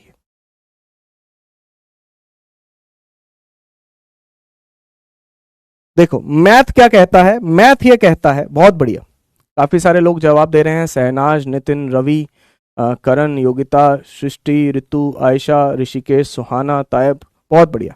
भाई मैथ क्या कहता है? मैथ ये कहता है कि kz e² by e cot theta by 2, cot theta by 2 यानी कि कॉट 90, कॉट थीटा बाई 2 यानी कि कॉट 90, कॉट 90 जीरो होता है बेटा, कॉट 90 होता है 1/tan90 और tan90 होता है इन्फिनिटी, tan 90 होता है इन्फिनिटी, तो 1 अपॉन इन्फिनिटी 0, cot 90 0 होता है। ठीक है जी, तो मैथ अगर आप करोगे तो ये 0 आ जाएगा, बिल्कुल सही बात है, क्योंकि ये 0 बनेगा, तो इंपैक्ट पैरामीटर 0 है। दूसरा है फिजिक्स। फिजिक्स इसकी ये कहती है कि भाई 180 डिग्री डेविएशन कब होगा, कब होगा 180 डिग्री डेविएशन? हाँ भाई, 180 डिग्री डेविएशन कब होगा? जब ये पार्टिकल बिल्कुल सीधा जाएगा, है ना। एक ही केस है जिसमें 180 डिग्री डेविएशन हो सकता है, ओनली है वन एंड ओनली केस जिसमें 180 डिग्री डेविएट कर सकता है पार्टिकल, वो एक ही केस है जब पार्टिकल बिल्कुल सीधा उसके सेंटर की तरफ जाएगा। इसका कोई भी परपेंडिकुलर डिस्टेंस नहीं है, बिल्कुल भी ऊपर या नीचे नहीं है, ये बिल्कुल भी ऊपर नीचे नहीं है, बिल्कुल सेंटर की सीध में जा रहा है। अगर बिल्कुल सेंटर की सीध में जा रहा है तभी 180 डिग्री आएगा, वरना नहीं आएगा। तो फिजिक्स है भाई, मैथ भी है फिजिक्स भी है, ये मैथ है। ठीक है जी, ये मैथ है, और फिजिक्स से सोचोगे तो फिजिक्स से सोच लो, डायरेक्ट डायरेक्ट बोल सकते हो, कोई मैथ लगाने की जरूरत नहीं है। आप सोचो कि 180 डिग्री कब डेविएट होता है? जब वो बिल्कुल सीधा जाएगा, बिल्कुल सीधा जाएगा मतलब बिल्कुल सेंटर वाली लाइन में जाएगा, बिल्कुल सेंटर वाली लाइन पे जाएगा तो परपेंडिकुलर डिस्टेंस 0। ठीक है जी, इंपैक्ट पैरामीटर है ही नहीं, इंपैक्ट पैरामीटर 0 है। क्लियर? ठीक है, एक ग्राफ याद रखना है आपको।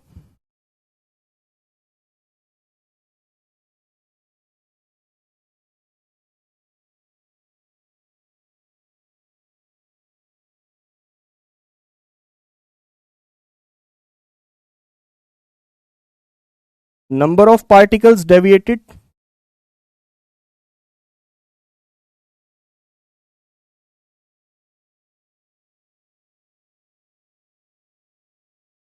Theta is the angle of deviation. Graph ध्यान में होना चाहिए, ये थोड़ा सा कर्व्ड ग्राफ होता है।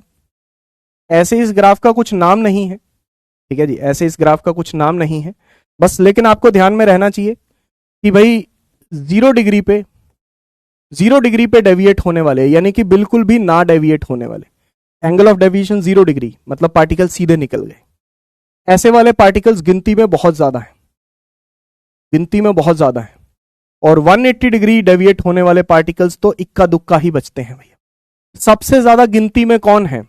सबसे ज्यादा गिनती में है जो 0 डिग्री डेविएट होते हैं, मतलब होते ही नहीं डेविएट, मतलब डेविएट होते ही नहीं है भैया, सीधे निकल जाते हैं। तो सीधे निकलने वाले पार्टिकल सबसे ज्यादा है, ये अमाउंट बहुत ज्यादा है भाई। जो पार्टिकल्स बिल्कुल सीधे निकलते हैं ये अमाउंट बहुत ज्यादा है, ये वाले पार्टिकल्स बहुत ज्यादा हैं, बहुत ज्यादा गिनती में हैं जो सीधे निकलते हैं। और ये वाले पार्टिकल्स तो बेचारे इक्का दुक्का से हैं, जो 180 डिग्री डेविएट होते हैं ये तो बहुत एक आधा कोई पार्टिकल है, जो रेयरेस्ट ऑफ रेयर केस कि भाई वो जो 180 डिग्री डेविएट होता है, लेकिन होता है ऐसा नहीं है, होता है लेकिन बस बहुत रेयर होता है। ठीक है जी, तो 0 डिग्री डेविएट होने वाले पार्टिकल्स बहुत ज्यादा, फिर वो धीरे धीरे धीरे धीरे क्या होता जाता है, कम होता जाता है। ठीक है जी, ध्यान रखेंगे। चलो, इसके कुछ ड्रॉबैक थे, रदरफोर्ड मॉडल भी खत्म होने वाला है। इसके कुछ ड्रॉबैक थे रदरफोर्ड के। मेन जो हमारा आएगा वो बोहर मॉडल आएगा, है ना, जो मेन हमारा मॉडल है that is the Bohr model. तो लेकिन रदरफोर्ड मॉडल के कुछ ड्रॉबैक थे भैया। रदरफोर्ड मॉडल के क्या ड्रॉबैक थे, आइए अपन पढ़ते हैं। रदरफोर्ड मॉडल के ड्रॉबैक, 2 ड्रॉबैक थे इसके, तो दोनों पढ़ाऊंगा मैं। दोनों ड्रॉबैक एक दूसरे से रिलेटेड ही हैं, तो दोनों के बारे में बात करेंगे, क्योंकि थ्योरी है तो थ्योरी अपन पूरी करेंगे। पहला ड्रॉबैक क्या था, सुनो। कह रहे हैं कि इलेक्ट्रॉन जो है, ध्यान से सुनना बेटा, इलेक्ट्रॉन जो है वो ऑर्बिट में रोटेट कर रहा है। हाँ सर, कर रहा है, बिल्कुल कर रहा है। तो उसके ऊपर फोर्स लग रहा है सेंटर की तरफ। हाँ सर, फोर्स लग रहा है, सेंट्रीपिटल फोर्स लग रहा है, तो उसकी वजह से एक्सेलरेशन भी है। हाँ सर, एक्सेलरेशन भी है। कौन सी एक्सेलरेशन है? Centripetal acceleration. कोई भी एक्सेलरेटेड चार्ज पार्टिकल होता है, यह चार्ज कौन सा है? इलेक्ट्रॉन का है। इलेक्ट्रोमैग्नेटिक वेव थ्योरी, जो चैप्टर इलेक्ट्रोमैग्नेटिक वेव मैंने आपको बोला है कि रिकॉर्डेड फॉर्म में आपको मिलेगा, एक लेक्चर मैं उसका दे चुका हूं, एक लेक्चर अभी बाकी है, 1-2 दिन में मैं रिकॉर्ड करके आपको दे दूंगा। ठीक है जी, तो इलेक्ट्रोमैग्नेटिक वेव थ्योरी ये कहती है, उसका पहला लेक्चर उम्मीद करता हूं कि आपने देख लिया होगा उसको, तो अगर आपने वो पहला लेक्चर देख लिया है तो आपको ये बात पता होगी, फिर भी मैं दोबारा बताता हूं। इलेक्ट्रोमैग्नेटिक वेव थ्योरी ये कहती है any accelerating charge emits electromagnetic waves. कोई भी चार्ज अगर एक्सेलरेट कर रहा है किसी भी तरीके से, अगर किसी भी चार्ज के पास एक्सेलरेशन है, अगर आपने इसका पहला लेक्चर देख लिया है तो आपको पता होगा, नहीं भी पता है तो मैं बता देता हूं, ठीक है जी। कोई भी चार्ज अगर एक्सेलरेट कर रहा है तो वो इलेक्ट्रोमैग्नेटिक वेव्स उत्पन्न करेगा, यानी कि उसमें से लाइट निकलेगी, ऐसा ये बोल रहे हैं कि इसमें से लाइट निकलनी चाहिए, इसमें से लाइट निकलनी चाहिए। इलेक्ट्रोमैग्नेटिक वेव मतलब लाइट निकलनी चाहिए, रोशनी निकलनी चाहिए। वो रोशनी किसी भी प्रकार की हो सकती है, वो रोशनी इंफ्रारेड हो सकती है, अल्ट्रावायलेट हो सकती है, एक्सरे हो सकती है, गामा रे हो सकती है, दैट डिपेंड्स, वो तो बाद की बात है। कह रहे हैं कि लाइट निकलनी चाहिए, ठीक है जी। इलेक्ट्रोमैग्नेटिक वेव थ्योरी कहते हैं कि any accelerating charge electromagnetic waves produce करता है। तो ये चार्ज भी एक्सेलरेट कर रहा है, हाँ सर, ये चार्ज भी एक्सेलरेट कर रहा है क्योंकि इसके पास सेंट्रीपिटल एक्सेलरेशन है। तो इसको भी it must also emit electromagnetic waves, इसको भी इलेक्ट्रोमैग्नेटिक वेव्स एमिट करनी चाहिए। तो अगर ये इलेक्ट्रोमैग्नेटिक वेव्स एमिट करेगा तो इट लूजेस इट्स एनर्जी, तो ये एनर्जी अपनी लूज करेगा।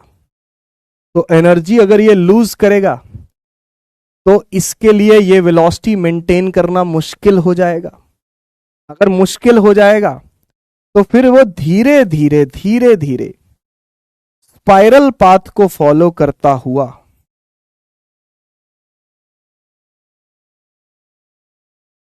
न्यूक्लियस के अंदर ही गिर जाएगा। क्योंकि हो क्या रहा है कि जब वो चल रहा है, जब वो इलेक्ट्रॉन मूव कर रहा है तो उसमें से रेडिएशंस निकल रही हैं। तो अगर उसमें से रेडिएशंस निकल रही हैं तो फिर उसकी एनर्जी धीरे धीरे कम हो जानी चाहिए। तो इलेक्ट्रॉन की एनर्जी धीरे धीरे कम हो रही है, तो उसके लिए इतनी वेलोसिटी मेंटेन करना मुश्किल है भाई, नहीं कर पाएगा वो मेंटेन। तो नहीं कर पाएगा तो नीचे गिरेगा। नीचे कहां गिरेगा? न्यूक्लियस में जाके गिरेगा, क्योंकि न्यूक्लियस इसे अट्रैक्ट कर रहा है। तो धीरे धीरे उसकी वेलोसिटी कम होती जाएगी, कम होती जाएगी, कम होती जाएगी। तो वो कंटिन्यूअसली एनर्जी एमिट करेगा, ठीक है नहीं, कंटिन्यूअसली एनर्जी एमिट करता चला जाएगा, कंटिन्यूअसली एनर्जी एमिट करता हुआ चला जाएगा और स्पाइरल पाथ फॉलो करता हुआ, स्पाइरल पाथ फॉलो करता हुआ should fall in nucleus, should fall into nucleus. तो इस प्रकार से एटम जो है वो अनस्टेबल कहलाएगा। देयरफॉर एटम इज अनस्टेबल, ऐसे एटम को अनस्टेबल एटम बोला जाएगा, क्योंकि जब इलेक्ट्रॉन उसके अराउंड रिवॉल्व ही नहीं कर पा रहा, तुरंत न्यूक्लियस में गिर जा रहा है, तो ऐसे एटम का क्या फायदा जिसकी स्टेबिलिटी ही नहीं है। तो अगर एटम स्टेबल ही नहीं है तो हम जिंदा होंगे ही नहीं भाई। दुनिया की कोई भी चीज स्टेबल नहीं होगी। हम किससे मिलके बने हैं? एटम से मिलके बने हैं भाई। हमारे अंदर क्या है? एटम्स ही तो हैं। तो अगर हमारे अंदर के एटम्स ही स्टेबल नहीं है तो क्या हम होंगे? नहीं होंगे भाई, हम जिंदा ही नहीं होंगे, हमारा एग्जिस्टेंस ही नहीं होगा भाई। तो अगर एटम स्टेबल ही नहीं है तो एग्जिस्टेंस ही नहीं होगा किसी भी लाइफ का, ठीक है जी। तो ये ऐसा होना चाहिए, बट ऐसा होता नहीं। ये ड्रॉबैक था कि रदरफोर्ड इस बात को एक्सप्लेन कर ही नहीं पाया, है ना। रदरफोर्ड इस बात को एक्सप्लेन कर ही नहीं पाया कि ऐसा क्यों नहीं होता। ऐसा होता नहीं है, मैं पहले बोल रहा हूं, ऐसा नहीं होता है। लोगों ने कहा था कि ऐसा होना चाहिए, कि रदरफोर्ड से पूछा कि बताओ रदरफोर्ड ऐसा क्यों नहीं होता। रदरफोर्ड को बोला कि ऐसा होना चाहिए, लेकिन ऐसा होता नहीं है रियलिटी में। तो रदरफोर्ड बेचारा मुंह सिले रह गया, मुंह पे टेप लगा ली कि भैया मेरे को तो नहीं पता है, हम नहीं जानते, हमें क्या पता, हमें क्या पता, हमें क्या पता कि क्यों नहीं होता ऐसा। तो रदरफोर्ड नहीं बता पाए। दूसरी चीज, फिर भाई साहब लाइन स्पेक्ट्रम भी एक्सप्लेन नहीं कर पाए। लाइन स्पेक्ट्रम भी एक्सप्लेन नहीं कर पाए, वो बताता हूं।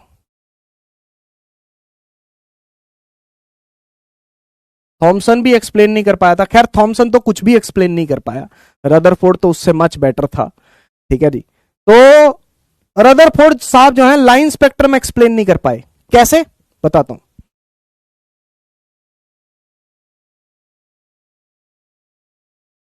सुनिएगा, एक फोटोग्राफिक प्लेट होती है, ठीक है जी। इस फोटोग्राफिक प्लेट पे वो वाली लाइंस दिखाई देती हैं जो वेवलेंथ वहां पे एमिट होती है। ठीक है जी। जस्ट एक second.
Hello hello hello hello, आवाज आ रही है क्या? आवाज आ रही है, अब आ रही है, अब आ रही है, अब देखो। हाँ हाँ, आएगी आएगी आएगी।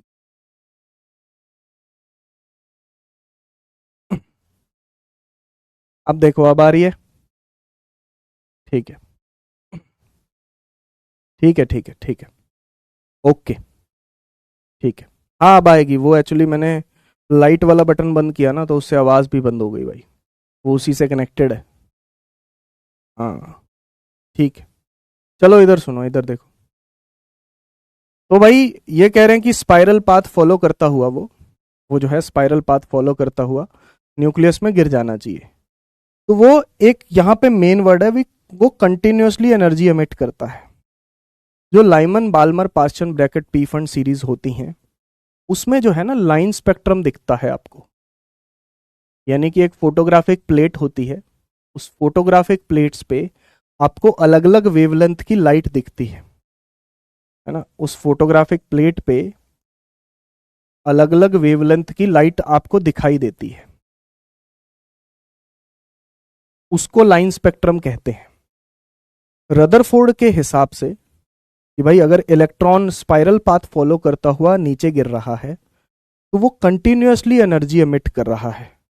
तो अगर वो कंटिन्यूसली एनर्जी एमिट कर रहा है तो पूरी की पूरी प्लेट पे स्पेक्ट्रम होना चाहिए। यानी कि पूरी की पूरी प्लेट पे आपको स्पेक्ट्रम दिखना चाहिए। That should be a continuous spectrum. कि ऐसे बीच बीच में लाइंस नहीं दिखनी चाहिए, कि पूरी की पूरी प्लेट पे आपको स्पेक्ट्रम दिखना चाहिए।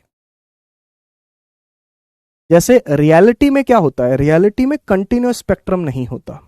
कंटिन्यूअस स्पेक्ट्रम का मतलब कि पूरी की पूरी प्लेट पे आपको ये जो स्पेक्ट्रम है वो विजिबल होना चाहिए किसी भी फोटोग्राफिक प्लेट पे।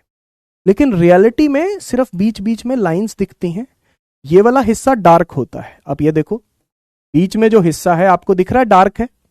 लाइंस के बीच का जो हिस्सा आपको दिखाई दे रहा है कि वो डार्क है, मतलब वहां पे कोई वेवलेंथ नहीं है, वहां पे कोई लाइट नहीं है। ठीक है जी। लेकिन अगर वो स्पाइरल पाथ को फॉलो कर रहा है तो वो कंटिन्यूसली एनर्जी एमिट कर रहा है, रुक रुक के एनर्जी एमिट नहीं कर रहा। तो अगर वो रुक रुक के एनर्जी एमिट नहीं कर रहा वो कंटिन्यूअसली एनर्जी एमिट कर रहा है, तो स्पेक्ट्रम भी कंटिन्यूअस होना चाहिए, यानी कि पूरी की पूरी फोटोग्राफिक प्लेट पे मुझे स्पेक्ट्रम दिखना चाहिए। ऐसा दिखता नहीं है, दिखता ऐसा है। अगर वो स्पाइरल पाथ फॉलो कर रहा है तो ऐसा होना चाहिए, ऐसा होना चाहिए, लेकिन होता ऐसा है। तो ये भी रदरफोर्ड के मॉडल की कमी थी कि रदरफोर्ड लाइन स्पेक्ट्रम को बिल्कुल भी एक्सप्लेन नहीं कर पाया कि भाई ये कहां से बनता है, क्यों बनता है। क्योंकि अगर इलेक्ट्रॉन स्पाइरल पाथ फॉलो करता है, जो कि नहीं करता, अगर वो ये पाथ फॉलो करता है तो वो लगातार गिर रहा है, लगातार न्यूक्लियस की तरफ गिर रहा है, लगातार एनर्जी एमिट कर रहा है, तो स्पेक्ट्रम कंटिन्यूअस होना चाहिए, बीच में ब्रेक नहीं होना चाहिए। बात आ रही है समझ? तो ये है इसके ड्रॉबैक। क्लियर है भाई? चलो, इसको फिर सुधार किया बोहर अंकल ने। तो आइए हम पढ़ते हैं बोहर के पोस्टुलेट्स। बस 3 ही हैं थ्योरीज इस चैप्टर की, और सबसे बड़ा यही है। अब के बाद जो हमारे अगले दोनों लेक्चर होंगे वो बोहर पे ही हैं। थॉमसन का तो एक स्लाइड थी, बस थॉमसन के नाम एक स्लाइड थी, रदरफोर्ड के नाम कुछ 10-12 स्लाइड थी, और बाकी की जो स्लाइडें हैं और बाकी का जो पूरा चैप्टर है वो बोहर के नाम है भाई। ठीक है जी, हाँ, आगे का पूरा चैप्टर बोहर के नाम। तो लेक्चर नंबर 2 और लेक्चर नंबर 3 भी बोहर के नाम होगा। तो बोहर ने क्या बोला था ये देखते हैं। बोहर ने बोला कि the electrons revolve around the nucleus in fixed orbits, कि इलेक्ट्रॉन्स जो हैं वो न्यूक्लियस के अराउंड फिक्स्ड ऑर्बिट में रोटेट करते हैं। They do not radiate light while revolving.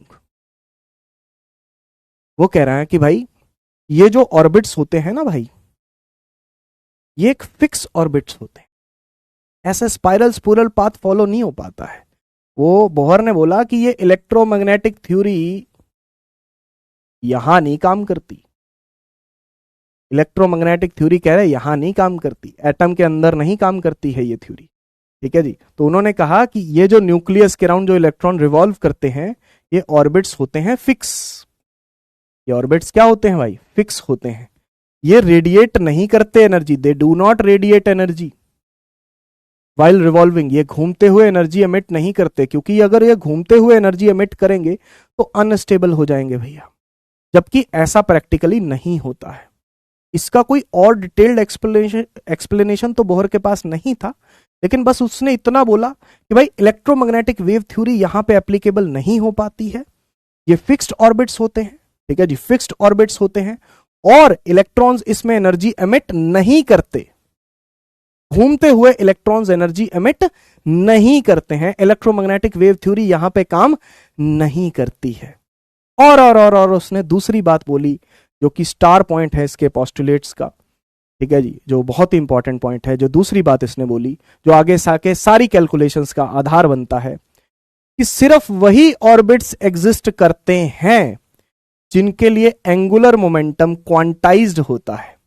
Quantized मतलब डिस्क्रीट वैल्यूज, जैसे क्वांटाइजेशन ऑफ चार्ज होता है, क्वांटाइजेशन ऑफ लाइट एनर्जी होता है, फोटॉन्स, क्वांटा फोटोन, लाइट का क्वांटाइजेशन, चार्ज का क्वांटाइजेशन। उसी तरीके से एंगुलर मोमेंटम का भी क्वांटाइजेशन होता है कि जब भी ये इलेक्ट्रॉन इसमें घूम रहा है, मान लो इलेक्ट्रॉन की स्पीड v है, मास m है, और ये r रेडियस में घूम रहा है, तो इसका जो एंगुलर मोमेंटम होगा दैट इज mvr, वो इक्वल होगा nh/2 पाई के। जी, वो इक्वल होगा nh/2 पाई के, where n is the orbit number या principal quantum number. Orbit number या प्रिंसिपल क्वांटम नंबर,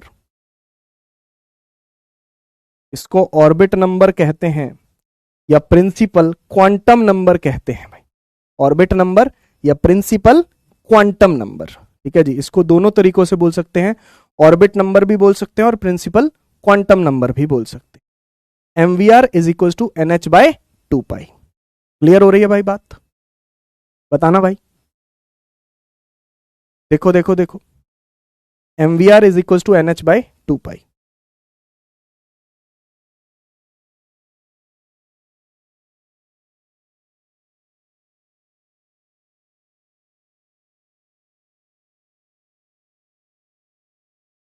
यार इसको ना बंद करना पड़ेगा यार, क्लास को हमें ना।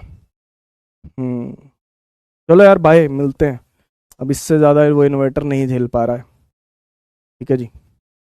हाँ, ऐसा क्यों होता है वो मैं आपको कल बताऊंगा। ऐसा क्यों होता है ये कल बताऊंगा भाई। वो डी ब्रोगली ने बताया था, मोगली का भाई डी ब्रोगली, हाँ, उसने बताया था। ठीक है ना। हाँ हाँ, बता दूंगा, डेरिवेशन करवा दूंगा इस, लेकिन आज नहीं। बाय भाई, भागते हैं भागते हैं, है ना। हाँ, इससे पहले कि ये बंद हो जाए, लेक्चर खराब हो जाए, फिर पता नहीं सेव हो ना हो। ठीक है, बाय बाय यार, भागो भागो भागो, बाय बाय।